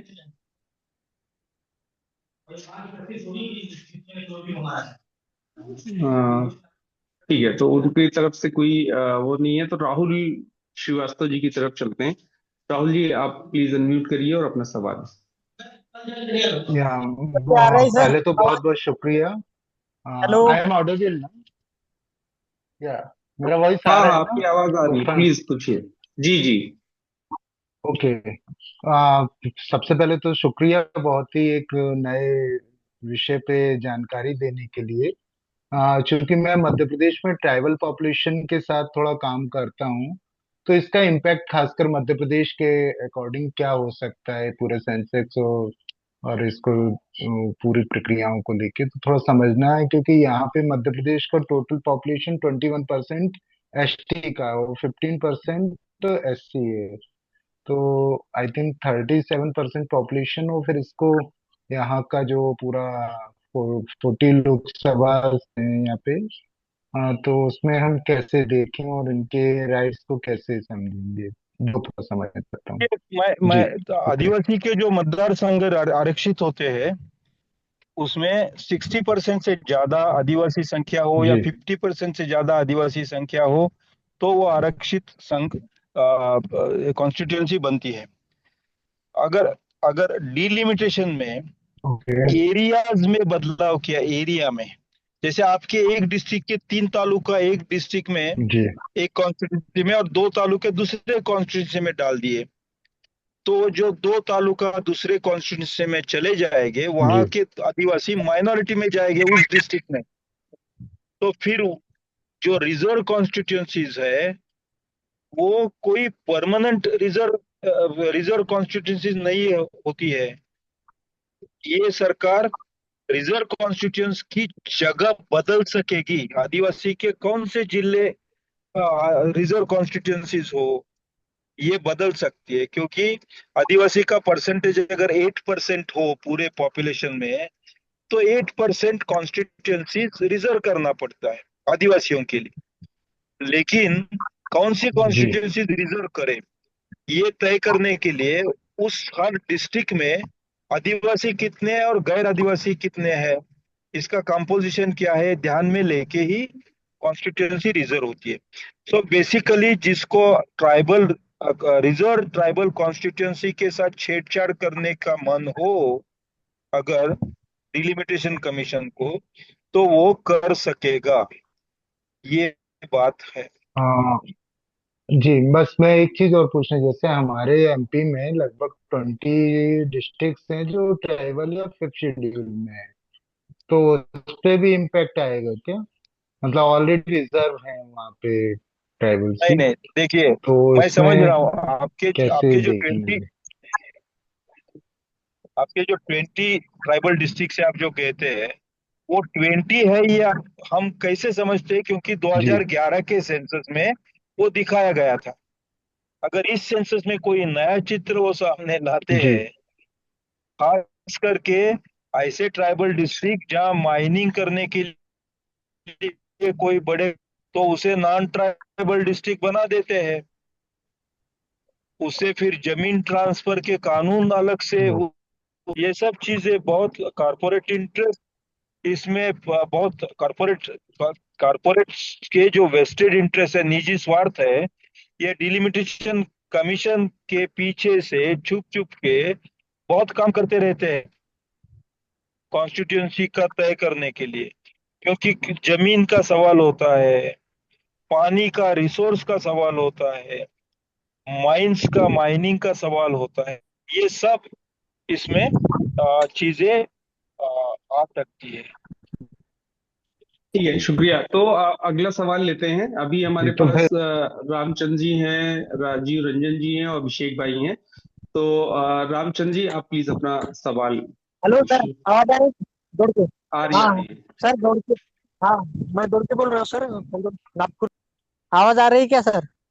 आ रही हाँ, है, पूछिए। बिल्कुल साफ स्पष्ट है, स्पष्ट पूछिए। सर, अभी जो हमारे इधर ग्राम पंचायत है ना सर, हाँ उनका कार्यकाल समाप्त हो गया। अभी हाँ जो नया अध्यादेश उन्होंने हमारे संसद में पारित हुआ कि जो ग्राम सभा के सरपंच है, उन्हीं को ही उन्होंने प्रशासकीय अधिकारी नियुक्त किया, तो ये संवैधानिक है क्या? हेलो। नहीं, हेलो। आप ग्राम सभा की बात कर रहे हैं? ग- हेलो, आप ग्राम की बात कर रहे हैं? ग्राम सभा की बात कर रहे हैं। ये इनके सरपंच को ही जो है प्रशासनिक अधिकारी नियुक्त कर दिया गया है अगले चुनाव के लिए, पूर्व प्रधान को, पूर्व अगले सरपंच को। अगले चुनाव के लिए नहीं सर, अगले चुनाव हाँ, के लिए हाँ, नहीं। वो मैं कैसे हुआ कि इस, उनका कार्यकाल खत्म हुआ ना। नहीं, चुनाव के लिए नहीं, ग्राम सभा। हाँ, मैं समझ गया, प्रशासन या अधिकारी का कार्यकाल खत्म हो गया, तो अभी हाल में सरपंच को ही ग्राम सभा का मुखिया बनाया गया है। इसके सामने हाँ चैलेंज करने का जो जगह है, वो है जिला पंचायत। क्योंकि क्या? जिला पंचायत में अगर आप जाएंगे और हाँ कहेंगे कि हमारा सरपंच जो है वही ग्राम सभा का मुखिया के रूप में काम कर रहा है, तो वो उसके हाँ सरपंच के अधिकार क्षेत्र के बाहर की बात है। हाँ जैसे आपके गांव में हाई स्कूल है, उसका कोई मुख्याध्यापक रिटायर हो गया और सरपंच ही हाँ मुख्याध्यापक अपॉइंट हुआ, या तो आपके गांव में एक कोर्ट है, उसका जज चला गया और सरपंच ही जज बना, तो इट इज आउटसाइड दी, वो उनके अधिकार क्षेत्र के बाहर की बात है। तो तुरंत ही जैसे आप जिला परिषद में जाएंगे और जिला परिषद के जो ऑफिसर होंगे, डिस्ट्रिक्ट डेवलपमेंट ऑफिसर होता है, डीडीओ, डीडीओ को बताइए कि हमें हाँ ये गैर कानूनी लग रहा है, आप हाँ इसमें एग्जामिनेशन करके निर्णय ले लीजिए। क्योंकि डीडीओ को कोर्ट की अथॉरिटी होती है।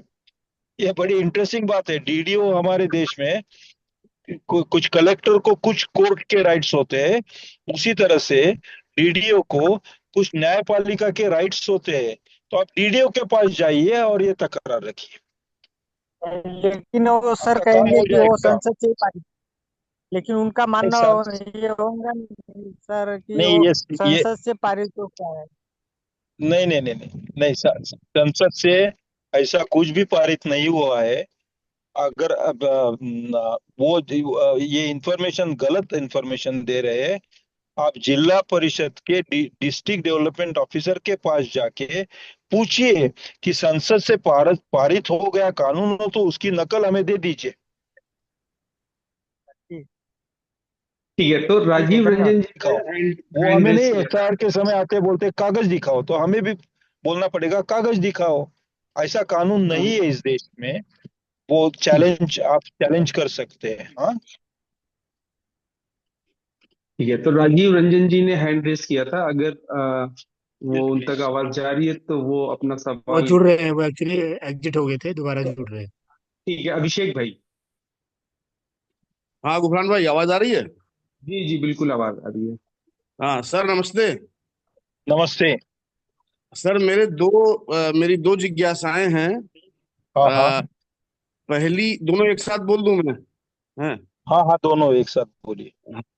पहली ये है कि ये जो सेंसस डिलिमिटेशन, संख्यांकन और ये जो पूरा प्रोसेस, सीमांकन।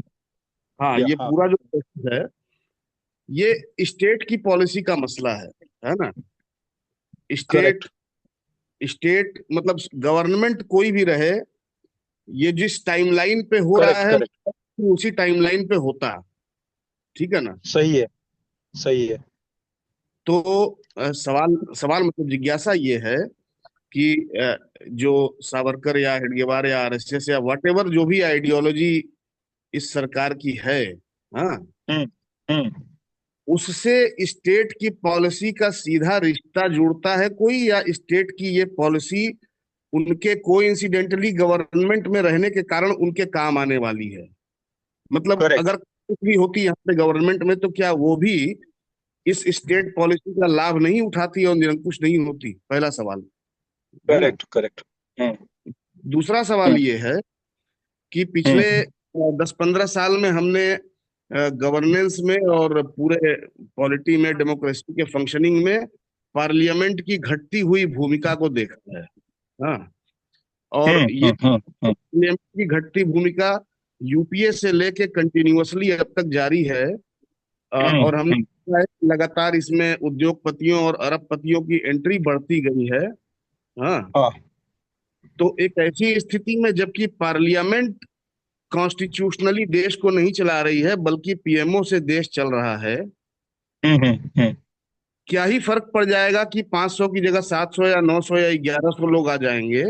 जब पार्लियामेंट को एसेंशियली डिसफंक्शन रहना है, तो इस हम्म। पार्लियामेंट के स्ट्रक्चर को लेकर चिंता क्यों की जाए?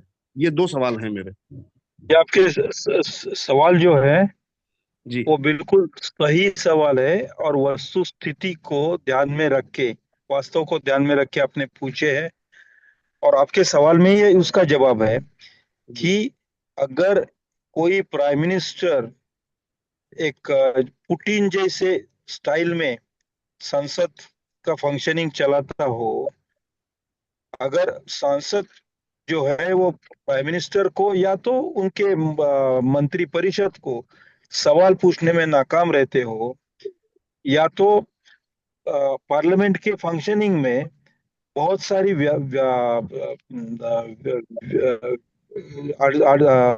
डिफिकल्टीज, हिंडरेंसेस होते हो, या तो हमारे रिप्रेजेंटेटिव जो पार्लियामेंट में जा रहे हैं वही सक्षम ना हो, तो कोई नया तरीका निकालना चाहिए।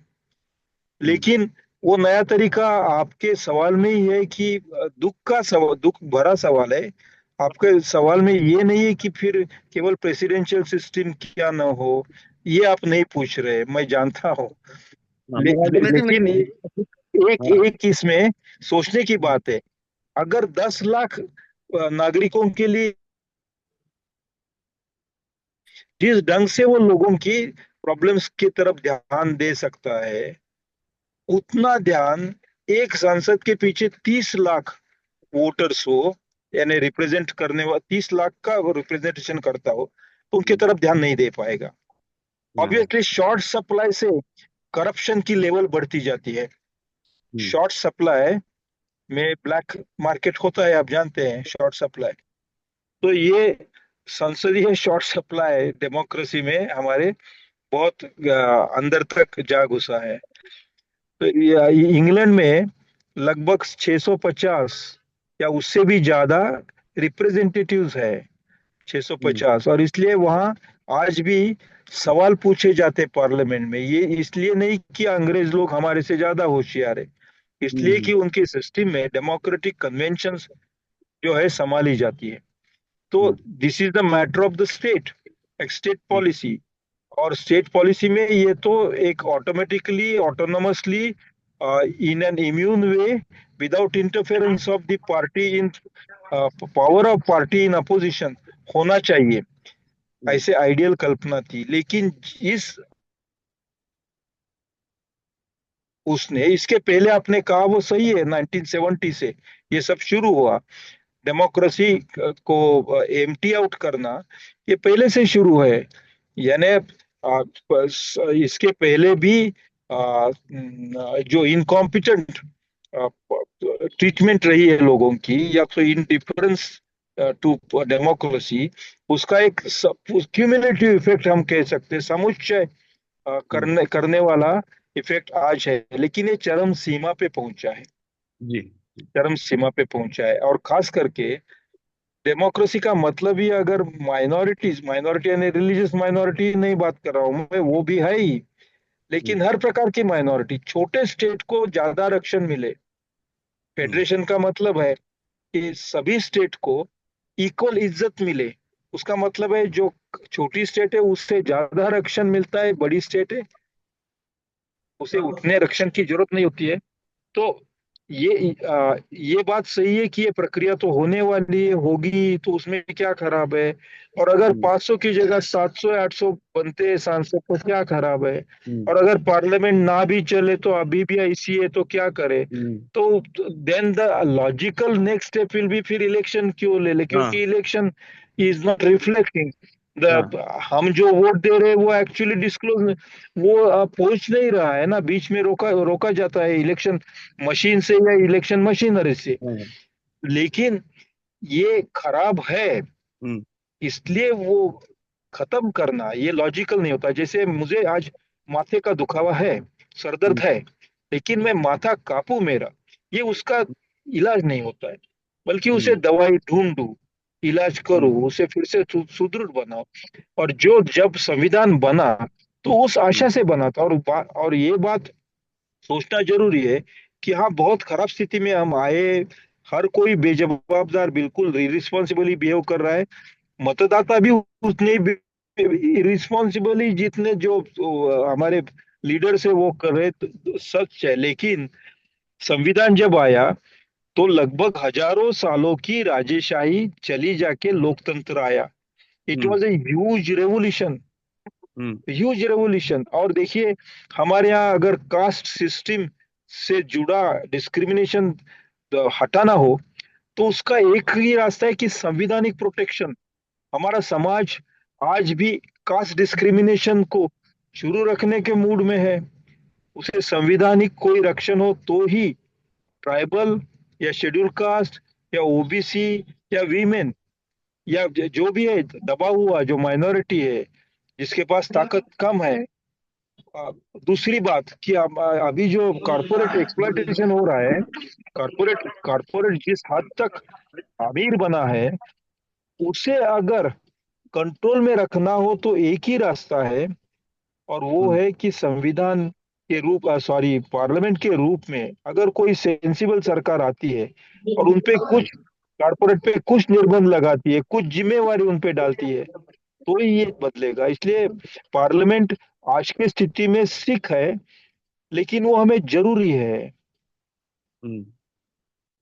सांसद आर नॉट वर्किंग टुडे, हमारे एमपीज काम नहीं कर रहे, लेकिन हमें काम करने वाले एमपीज की जरूरी है। और इसलिए ये डिलिमिटेशन के विषय में अगर हम इंटरेस्ट ले तो कुछ ना कुछ at least in to some extent हम बदलाव ला पाएंगे, ऐसा मैं मानता हूँ।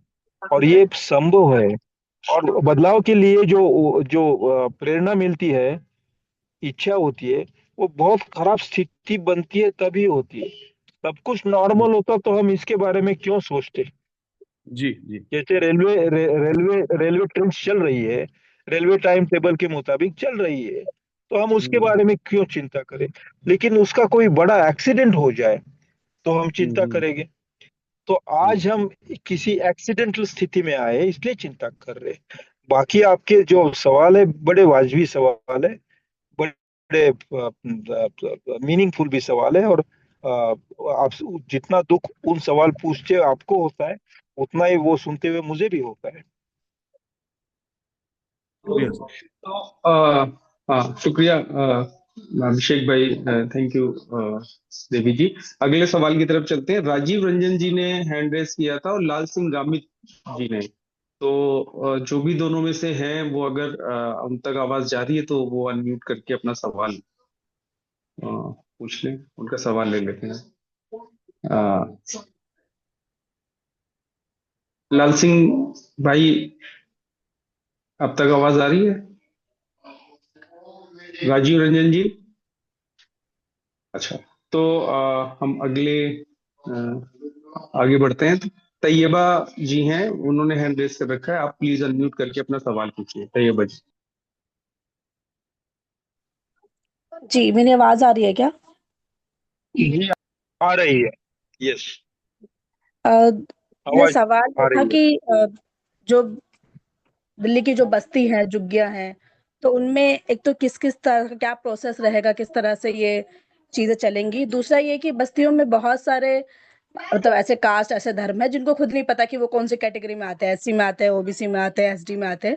तो वो कैसे उन सब चीज को मैनेज करेंगे, कैसे कर पाएंगे?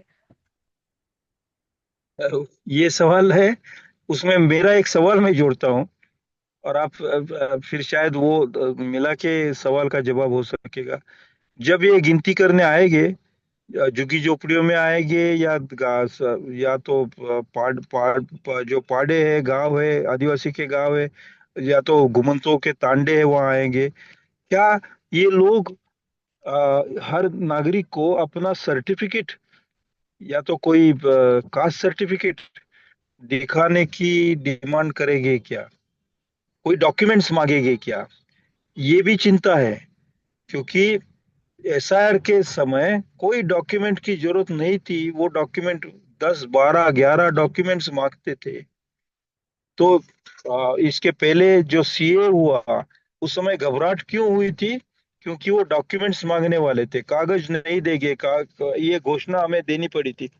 तो इस बार सेंसस के सेल्फ इन्यूमरेशन है, यानी वो मोबाइल लाएंगे या तो उनकी जो नोटबुक है वो लाएंगे, और उस पे लोग खुद ही लिखेंगे या तो एन्यूमरेटर को बताएंगे, वो पंच इन करता जाएगा इंफॉर्मेशन। तो एक स्टेज आएगी कि वो कोई कहेगा मैं एसटी हूँ या एससी हूँ, और एन्यूमरेटर कहेगा फिर आपका सर्टिफिकेट दिखाओ। किसी के पास माइग्रेटरी लोग है, उनके पास सर्टिफिकेट साथ में लेके घूमते नहीं है, तो सर्टिफिकेट नहीं होगे तो छूट जाएंगे।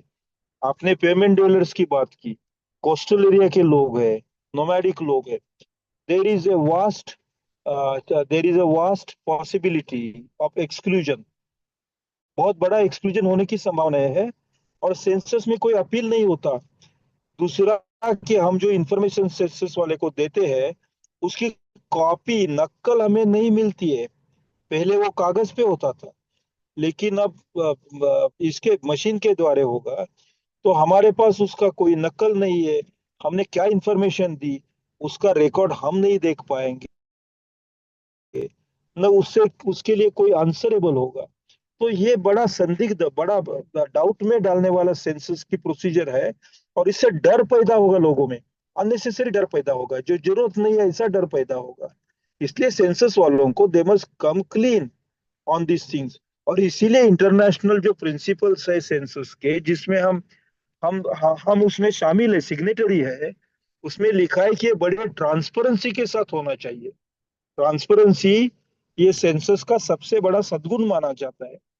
तो इससे हमें डिमांड करना पड़ेगा सेंसस अथॉरिटी के पास, registrar general of census, registrar general of India को खत लिख के या तो आरटीआई करके कि how can you guarantee non exclusion, क्या आपके पास क्या इंस्ट्रक्शन है वो, और वो इंस्ट्रक्शन वो आप व्हाट्सएप के जरिए एन्यूमरेटर को क्योंकि 3 लाख या 30 लाख एन्यूमरेटर्स हो गए, तो 30 लाख एन्यूमरेटर्स को क्या आप व्हाट्सएप के जरिए इंस्ट्रक्शन देंगे या ईमेल के द्वारा भेजेंगे या कागज पे लिखे देंगे? क्या हम सिटीजन्स वेरीफाई कर सकते हैं वो इंस्ट्रक्शंस? ये सब सवाल पूछना ये हमारा अधिकार है, और करने का समय भी अभी है। अक्टूबर के बाद, इस साल के अक्टूबर के बाद एक भी सवाल सेंसस को हम पूछ नहीं सकते, क्योंकि कानून से 1 अक्टूबर के बाद सेंसस प्रक्रिया लीगली इम्यून बन जाती है, it becomes a sealed process. उसके पहले वो खुली है, नागरिक सवाल पूछे उसके लिए। और इसलिए ये जो चर्चा है आज की, हम एक कर सकते हैं कि हमारे जो सवाल पूछना है ऐसे, वो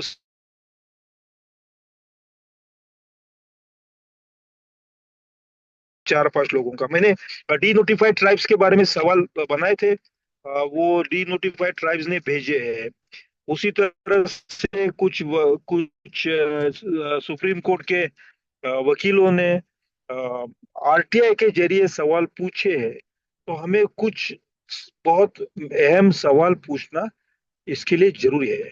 तो बाकी एक्सक्लूजन की, या तो कोई मिस हो जाए, एक्सेस ना हो टेक्नोलॉजी, उसकी कोई गारंटी नहीं है। Only perpetual alertness is the guarantee of non exclusion. दूसरी कोई गारंटी सेंसस के पास देने के लिए है नहीं, और देने की उनकी इच्छा भी नहीं है, तैयारी नहीं है गारंटी देने की। जी, तो अगला सवाल सर राजीव रंजन जी हैं, उसके बाद लाल सिंह गामित जी आ गए हैं, तो राजीव रंजन जी का सवाल ले लेते हैं। राजीव जी,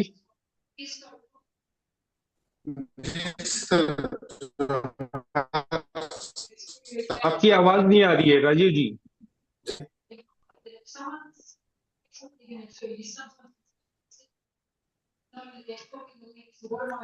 राजीव जी नहीं, नमस्कार। आपकी आवाज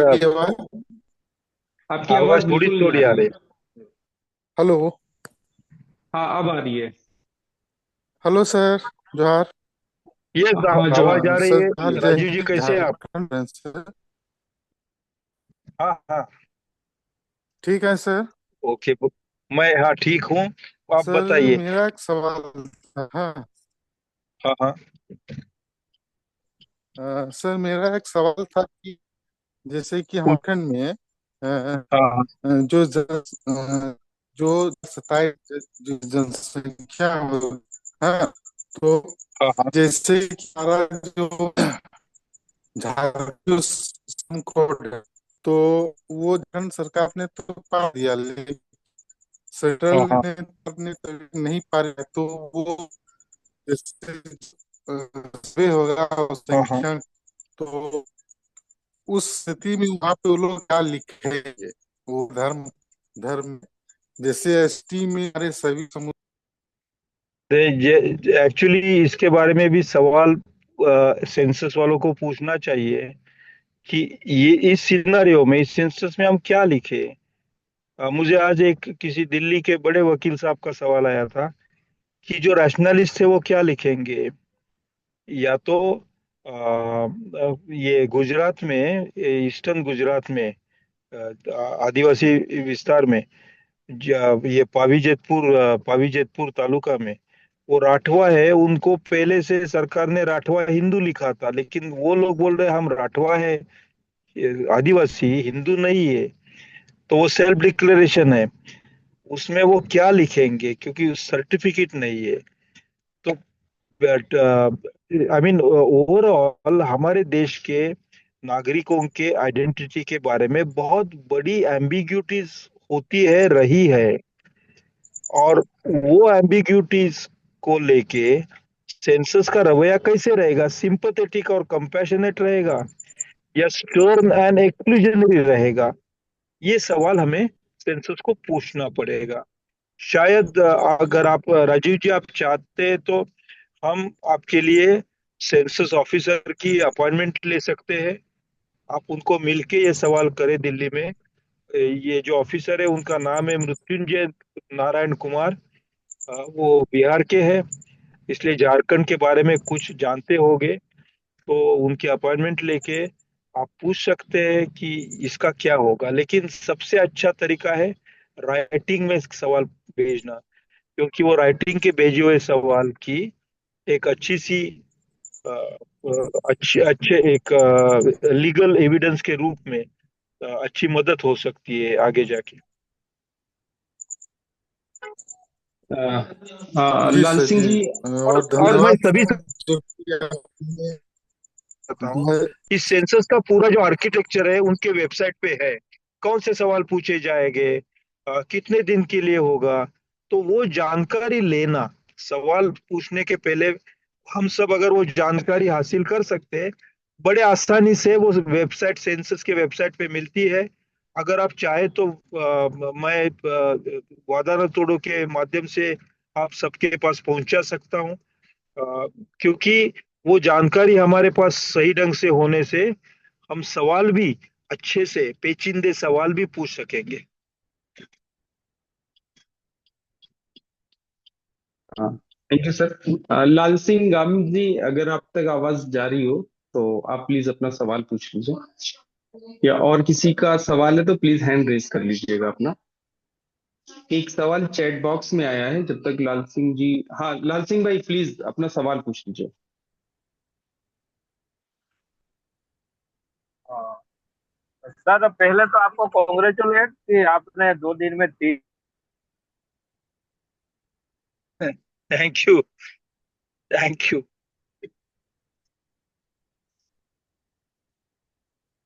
आवाज नहीं आ रही है लाल सिंह भाई आपकी। हाँ, ओके। हेलो, आवाज आ रही है क्या अभी गुरफान जी? हाँ हाँ हाँ, प्लीज अब आ रही है, आ प्लीज पूछिए आप। रही है, आ रही है, अब आवाज आ रही हाँ है। तो हाँ, पहले सर आपको कॉन्ग्रेचुलेट कि आपने 2 दिन में 3 मीटिंग किया। इसके लिए पहले तो मैं कॉन्ग्रेचुलेट सर को करता हूँ। एक मीटिंग में मैं फिजिकली प्रेजेंट भी था, तो कॉन्ग्रेचुलेट फिर से वंस हाँ अगेन। हाँ, लेकिन थैंक मेरा सवाल सर, ये सवाल ये कहे या कुछ क्या यू। बोलिए बोलिए मैं बोलिए। ये जानना चाहता हूँ कि जैसे ट्राइबल ब्लॉक्स होते हैं, उसी में से एक ब्लॉक और बना दिया जा रहा है। जैसे मैं गुजरात की बात करूँ तो गुजरात में लेजिस्लेटिव की संख्या बढ़ाने वाले हैं, तो क्या वो सर जैसे आपने जो पॉइंट रेज किया उसमें एमपी की सीट में भी ये होगा सर, या ट्राइबल को डिलिमिटेशन से बाहर करने का ये इरादा है? क्या क्या लग रहा है आपको सर? नहीं नहीं नहीं नहीं नहीं, विधानसभा में एमएलए की संख्या बढ़ेगी, उसी तरह हाँ। से पार्लियामेंट में एमपीज की संख्या बढ़ेगी। ये बात सही है, लेकिन पार्लियामेंट में हमारे स्टेट का कितना परसेंटेज में प्रतिनिधित्व है, वही रहेगा या बढ़ेगा या कम होगा, ये सवाल है। उसी तरह से विधानसभा में आदिवासी की संख्या सीट्स की बढ़ी, तो भी उनका प्रतिनिधित्व अगर आज जैसे गुजरात में आदिवासी की संख्या 14% है। फोर्टीन हम्म। परसेंट 14% आदिवासी है पॉपुलेशन के, तो 14% बिल्कुल। सीट्स विधानसभा की आदिवासी के पास है। तो हाँ। तो समझे कि अभी इस समय कोई 40 सीट आदिवासी की है, 27 सीट आदिवासी की, वो 27 बढ़ के 35 होगी। लेकिन 14% 15 होने वाला है, या 14 रहेगा, या हम्म। 12% होने वाला है। यानी सीट की संख्या बढ़ी लेकिन उसका प्रोपोर्शन जो है वो कम हुआ, तो हमें नुकसान हुआ। हम्म। केवल सीट की संख्या बढ़ने से फायदा तो हुआ ऐसा सर, नहीं है। सॉरी टू से, बट सर मुझे ऐसा लगता है कि जैसे सेंसस में आदिवासी को हिंदू में डालने का जो पैतरा ये चला रहे हैं, तो इसी हिसाब से जो एसटी सीट है वो कम होगी। आपको क्या लग रहा है? नहीं, आदिवासी को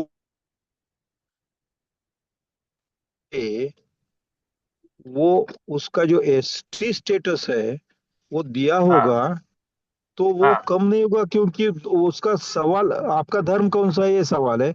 और दूसरा सवाल है आप हाँ एसटी है क्या, तो हम तो एसटी लिखेंगे उस सवाल के हाँ जवाब में। तो उससे नहीं होगा, लेकिन दूसरे तरफ से हो रहा है। मैं एक ही मिनट ना, शुरू रखिए, बंद मत करना। हाँ? हाँ, बिल्कुल। हाँ, एक एक ही मिनट शुरू रखना, एक एक अ, एक ही मिनट।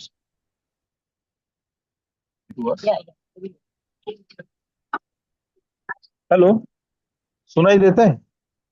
हाँ हाँ जी जी। तो आदिवासी का की संख्या कम नहीं करेंगे, कम नहीं कर सकते। लेकिन आदिवासी की जो दूसरे कल्चरल प्रॉपर्टीज है, आदिवासी की भाषा, उसकी संख्या वो जी कम कर रहे हैं। आदिवासी बिल्कुल। धर्म की संख्या भी कम कर रहे हैं। और उससे जाकर आज नहीं, लेकिन आने वाले भविष्य में आदिवासी की संख्या वो कम करेंगे। और वो संख्या कम भी ना करे तो डिलिमिटेशन इस ढंग से करेंगे जिससे हाँ हाँ हाँ आदिवासी की कॉन्स्टिट्यूएंसीज वो बहुत पतली कर देंगे, पतली यानी जिसमें आदिवासी को बहुत ज्यादा अपोजिशन, आदिवासी को वो जीतने का कोई मौका नहीं रहेगा इस ढंग से। मैं आपको इसकी पूरी लिस्ट भेजता हूँ, कौन कौन सी आदिवासी कम्युनिटीज है उसकी, कौन कौन सी कौन का बदलाव आने वाला है, और कहाँ क्या सावचेती रखनी जरूरी है। जैसे आपकी जो भाषा है उसका नाम सेंसस में नहीं आने वाला, तो वो आना बिल्कुल चाहिए। ग्रामीण भाषा आना बिल्कुल चाहिए, बिल्कुल बिल्कुल। वो सेंसस के लिस्ट में नहीं है। तो these are the problems. Hmm. Thank you sir. मुझे राजीव रंजन जी से रिक्वेस्ट है, अगर हो सके तो मुझे ईमेल लिखे, ईमेल भेजे, क्योंकि ये झारखंड के लिए, झारखंड की स्थिति बहुत स्पेशल स्थिति है, एक एक्स्ट्रॉर्डिनरी, जैसे छत्तीसगढ़ की है। तो उसके बारे में मैं कोई स्पेशल नोट्स उनको, मेरे पास जितनी इंफॉर्मेशन भेज देता हूँ। जी, तो अगला अगला जो है राजेश रामकृष्णन जी हैं, चेन्नई से। उन्होंने हैंड रेज किया हुआ है, तो राजेश जी प्लीज अपना सवाल पूछिए। हेलो। ओके। या या हाँ, थैंक यू प्रोफेसर देवी, जो आपने बात थैंक में अपना चेतावनी दिया है। हमें सतर्क रहने की जरूरत है। लेकिन जिस तरह का मैनिपुलेशन का आप जिक्र कर रहे हैं कि हो सकता है, संभावना है, यू। उसका प्रतिरोध जन आंदोलनों से तो आएगा ही, लेकिन उसके अलावा अ, दफ्तरशाही के अंदर से ही, न्यायपालिका से, राजनीतिक पार्टियों से, इन सब से भी तो आ सकता है। तो आप क्या देखते हैं कि क्या ये बिना रेजिस्टेंस के ऐसे चला जाएगा, कि इसमें एक बहुत बड़ी एक एक संग्राम होने वाला है? इस समय जो हमारे राजकीय पक्ष है उनमें इतनी डेप्थ नहीं है, अनफॉर्चुनेटली, कि वो डट के इसका विरोध कर सके। ये बात हमें स्वीकारनी होगी, except one political party which is DMK. अब उसको ध्यान में लेके डीएमके ने एक सेंटर स्टेट रिलेशन कमिटी बनाई थी महीने पहले, और उसका फर्स्ट रिपोर्ट जो है वो 2 दिन पहले मिस्टर स्टालिन ने रिलीज किया है। It's a very good report.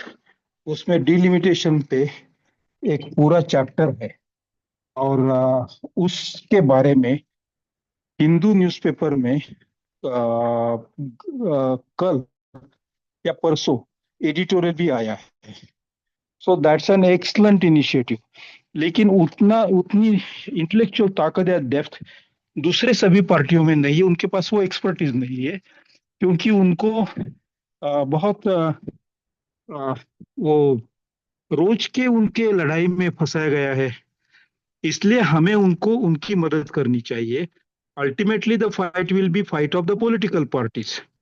लेकिन सिविल सोसाइटी पॉलिटिकल पार्टीज के साथ और डोमेन एक्सपर्ट के साथ मिलके काम करे तो ये काम हो सकता है। ये केवल जन आंदोलन का काम नहीं है, बल्कि ये जन आंदोलन का काम ही नहीं है, because it is legal and technical. लेकिन जनता में इसकी जानकारी हो, में एक क्लाइमेट ऑफ ओपिनियन तैयार हो। बहुत सारे न्यूज़पेपर्स पिछले 2 महीने से वी ट्राई टू एक्टिवेट और to some extent we have succeeded, क्योंकि कुरैशी साहब ने 3 आर्टिकल्स लिखे, मिस्टर अशोक लवासा ने एक आर्टिकल लिखा, फिर संतोष मल्होत्रा ने 2 आर्टिकल लिखे, राधा कुमार ने 2 आर्टिकल लिखे, मैंने 2 आर्टिकल लिखे, ऐसे आने लगे, टेलीग्राफ, एक्सप्रेस, हिंदू, उसमें आने लगे हैं। एक क्लाइमेट ऑफ ओपिनियन शुरू हुआ है। लेकिन हमें पॉलिटिकल पार्टीज को एक इस समय सिविल सोसाइटी और पॉलिटिकल पार्टीज, मैं एक पार्टी की बात नहीं कर रहा हूँ, बहुत सारी पार्टीज, उनके साथ ये मिलके काम करके देश में एक नया डिस्कोर्स खड़ा करना पड़ेगा, नया क्लाइमेट ऑफ ओपिनियन जिसे कहते हैं, ऐसे खड़ा करना पड़ेगा। ये हमारी आज की जिम्मेवारी बनी है। बाकी सभी फ्रंट पे, intellectuals, civil society, political parties, सभी फ्रंट पे ये चर्चा बनी रहेगी। जैसे एआई के बारे में है, सभी फ्रंट पे है, तो डिलिमिटेशन ये एआई से भी महाभयंकर अटैक हमारे डेमोक्रेसी पे है, ऐसे मैं मानता हूँ। लेकिन उस डिलिमिटेशन होना जरूरी है, वो स्वीकारना जरूरी है, लेकिन वो रैशनल हो, ट्रांसपेरेंट हो और बैलेंस हो। ये डिमांड हम उठा सकते हैं, और इस डिमांड उठाने से उसकी असर भी कुछ हद तक हो सकती है, डैमेज कुछ हद तक कम हो सकता है, ऐसा मैं मानता हूँ। Thank you sir. तो आखिरी के 10 मिनट बचे हुए हैं और अभी अमित कुमार घोष आपने हैंड रेस किया है, तो आप प्लीज अपना सवाल कर लीजिए। Thank you, sir. Amit Thank you Kumar. for your fascinating lecture. With adding this question, just I want to ask another issue on this. Ki what the Hindutva, Brahmanical Hindutva force and corporate fund is doing all the thing. So the civil society movement and also the regional political parties, I think they have the main crisis on the fund. So fund issuance, how they will consolidate themselves, because any kind of movement there is needed the fund. So how can they collect and how can they mobilize themselves? So if you take on this point, so it will be grateful. Thank you so much, sir. Thank you so much. Yeah, I mean, Hindutva forces, attack on democracy, and lack of funds on our side, they have coincided. And perhaps the only similarity is when the British were ruling India and they had become repressive in their laws. At that time, our freedom fighters didn't have much money. So whatever methods our freedom fighters use, we will have to use now, because nothing is normal. Nothing is normal. And in this absolutely abnormal situation, we'll have to find our resources by crowdsourcing.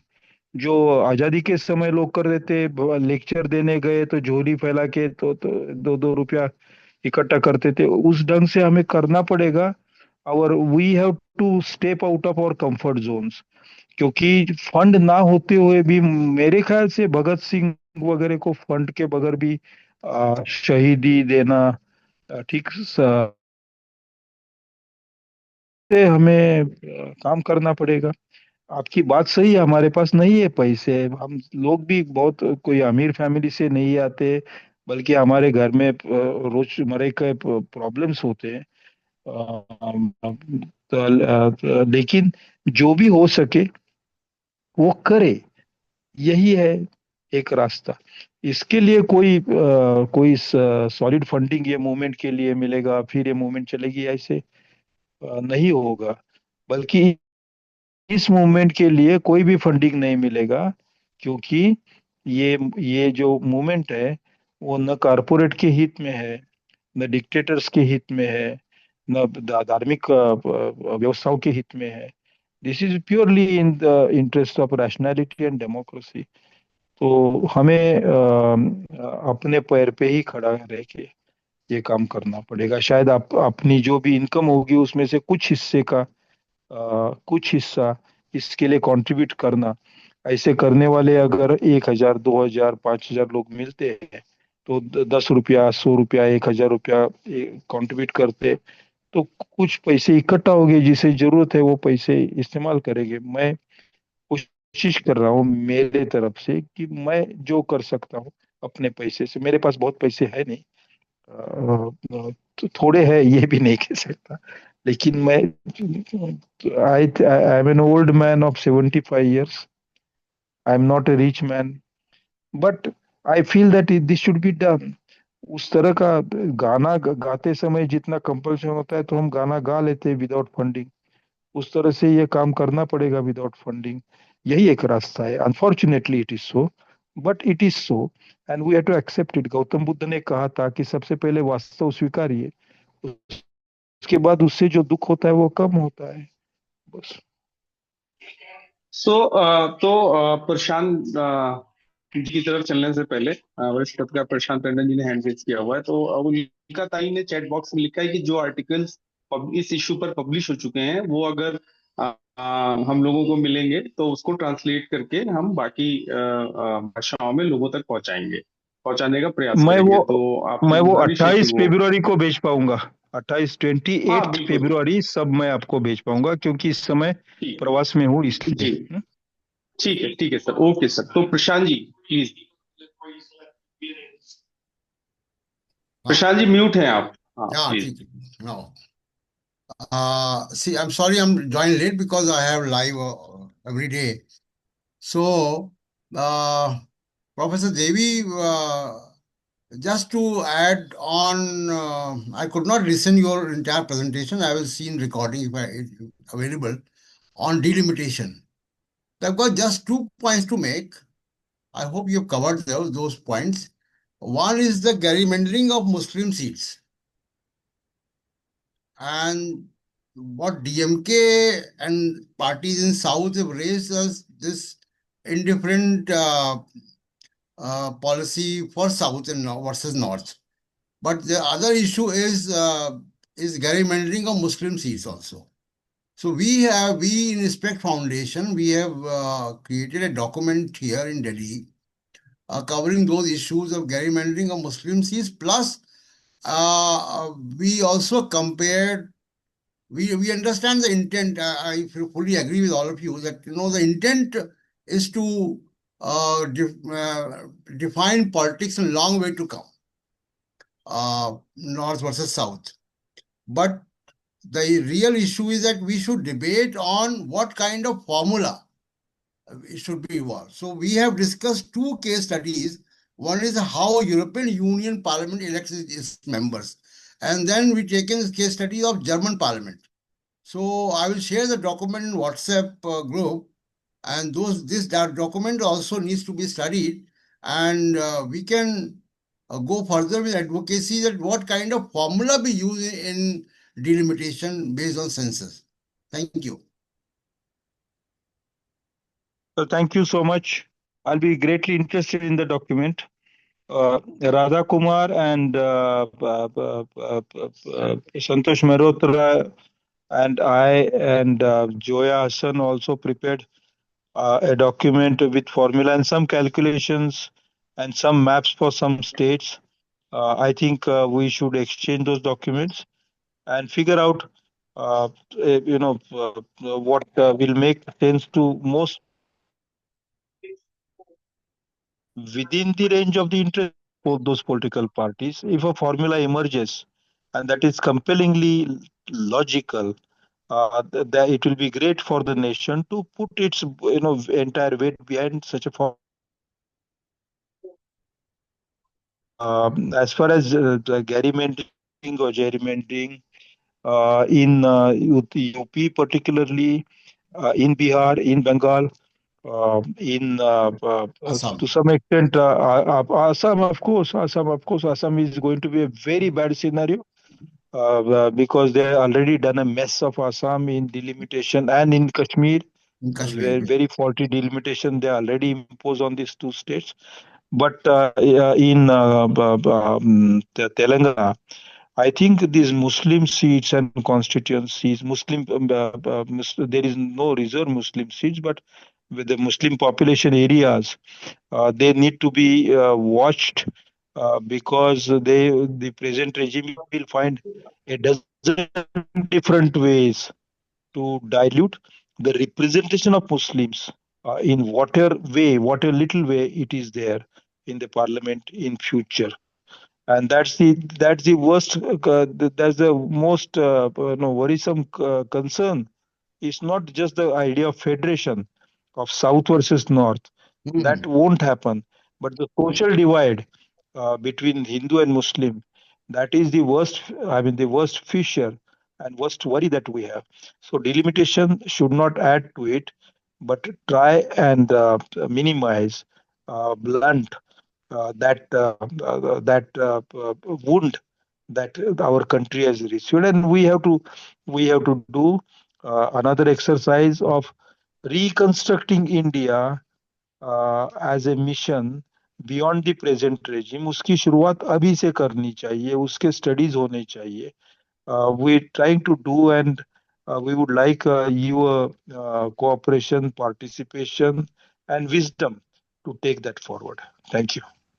One issue, Dr. Devi, is about Jharkhand. There's Sarna code you must be aware of on religion issue of tribals. So Jharkhand has already passed that resolution in 2020. Yeah. Sarna code. There are other nomenclature. There are other religious denominations, or there are religious non-denominations but practices which the census does not include. Sarna, at least they're willing to accept now. But what about others? Many others are there, like this Yamogra is there for the Vasawas, or Pitora is there for Rathwas, but it's not being, or is simply atheist. There is, in fact, somebody is filing a petition in the Supreme Court to allow atheists to say atheists, rationalists to say rationalists, and agnostics also, partly religious, partly never religious. So, in any case, the state has no right to ask for my religion. I think what right does the state have to know which religion I follow? I think that kind of stand also. That is like there is nota. There should be not ready to declare religion option. We are not ready to declare our religion option should be there for some people. So those questions have to be asked to the census authorities and open a discussion on that, so that the country becomes aware if the census is objective, transparent, and efficient, or it is biased and therefore trying to conceal its methods and matter, and therefore of no use to the country. We are unfortunately facing these problems. We should not have been facing these problems. Census should have been an automatic and an objective process, but it is not so. Thank you sir, Prashant ji and professor Devi. मैं उल्का ताई अगर तक आवाज जा रही है तो बस 2 मिनट और, क्योंकि 9 बजे तक मीटिंग चलनी थी, 9:02 हो गया है, और लगातार प्रोफेसर देवी सफर में हैं, और वो ठीक 7 बजे जुड़ गए थे हमारे साथ में, तो उनका और बहुत वक्त नहीं लेते हैं. हम लोग कंक्लूजन की तरफ चलते हैं, लेकिन एक सर बस एक लास्ट सवाल जो चैट बॉक्स में था पूछा गया था, लेकिन उससे पहले एक अमित भाई ने चैट बॉक्स में लिखा है और बोला कि इसको मैं पढ़ दूं.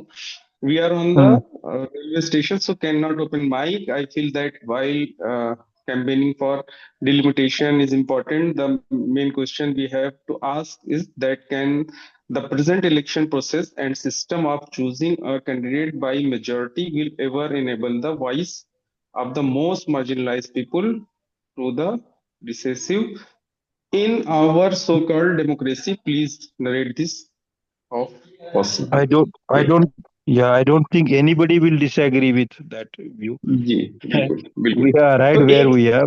Not just that, but I think we need to push our democracy to a further stage of evolution and include not just a representation for one life form, but all life forms. That is animals as well as machines. तो Humans should बस not have such arrogance, and that will be an evolved form of democracy. So, who represents whom? How representation is made? What is the authorization? These are all questions which will remain open, should remain open, and the answers to these questions should continuously evolve. Then only democracy will remain meaningful. Otherwise, it will become a dead habit and therefore a burden, and so society will become indifferent to it, and thereby the society will invite atrocious, autocratic, and biased regimes, as we have done in recent years. तो मैं thank you very much sir. अगर उल्काताई तक आवाज जा रही है तो मैं उनसे गुजारिश करूंगा कि आज की इस बातचीत को कंक्लूड करते हुए सभी का थैंक यू आपकी तरफ से आ जाए, फिर हम लोग मीटिंग को समाप्त करते हैं। Ulkatai. Doctor Devi, thank you so much. आपने इस बहुत ही अहम और बहुत आज के समय में बहुत क्रिटिकल जो आज सब्जेक्ट है उसके ऊपर बात रखी। ये अच्छा होता अगर हम प्रत्यक्ष रूप से लाइव मीटिंग ये करते। आगे संभावना है कि वो हम करें, ताकि आज जो लोग डिस्कशन में हिस्सा नहीं ले पाए या सवाल नहीं पूछ सके वो प्रत्यक्ष मीटिंग में कर पाएंगे। लेकिन ये खतरा है ही, जिनके पास इस देश को कहाँ ले जाना है उसका एक प्रोजेक्ट 100 साल से जो चला रहे, वो एक एक सिस्टम को और एक एक मौके का इस्तेमाल करते हुए उनकी एजेंडा की तरफ आगे बढ़ रहे हैं, और ये बहुत खतरे की बात है। और इस खतरे को समझते हुए हमको सेंसस और डिलिमिटेशन में इंटरवीन करने के तरीके ढूंढने होंगे। और आपने बिल्कुल सही कहा कि ये सिर्फ जन आंदोलनों की बात नहीं है, पूरी सिविल सोसाइटी को उसमें इन्वॉल्व करके राजनीतिक दल और सारे जो सिविल सोसाइटी के ऑर्गेनाइज्ड फॉर्म्स है उनको साथ में लेकर इस बात को चलाना होगा, और एक बड़ा डिस्कोर्स देश में उठाना होगा, चलाना होगा, जिससे डेमोक्रेसी और संविधान हम बचा पाए। तो बहुत बहुत धन्यवाद सारे सभी साथियों को और डॉक्टर देवी को भी। ये चर्चा और गहराई से और इंटरवेंशन के तरीके ढूंढते हुए आगे बढ़नी चाहिए। बहुत बहुत धन्यवाद। Thank you, everybody, and good night. Good night. Thank you so much. Have a good शुक्रिया night. सभी को। जिंदाबाद। Thank you sir. धन्यवाद। Good night.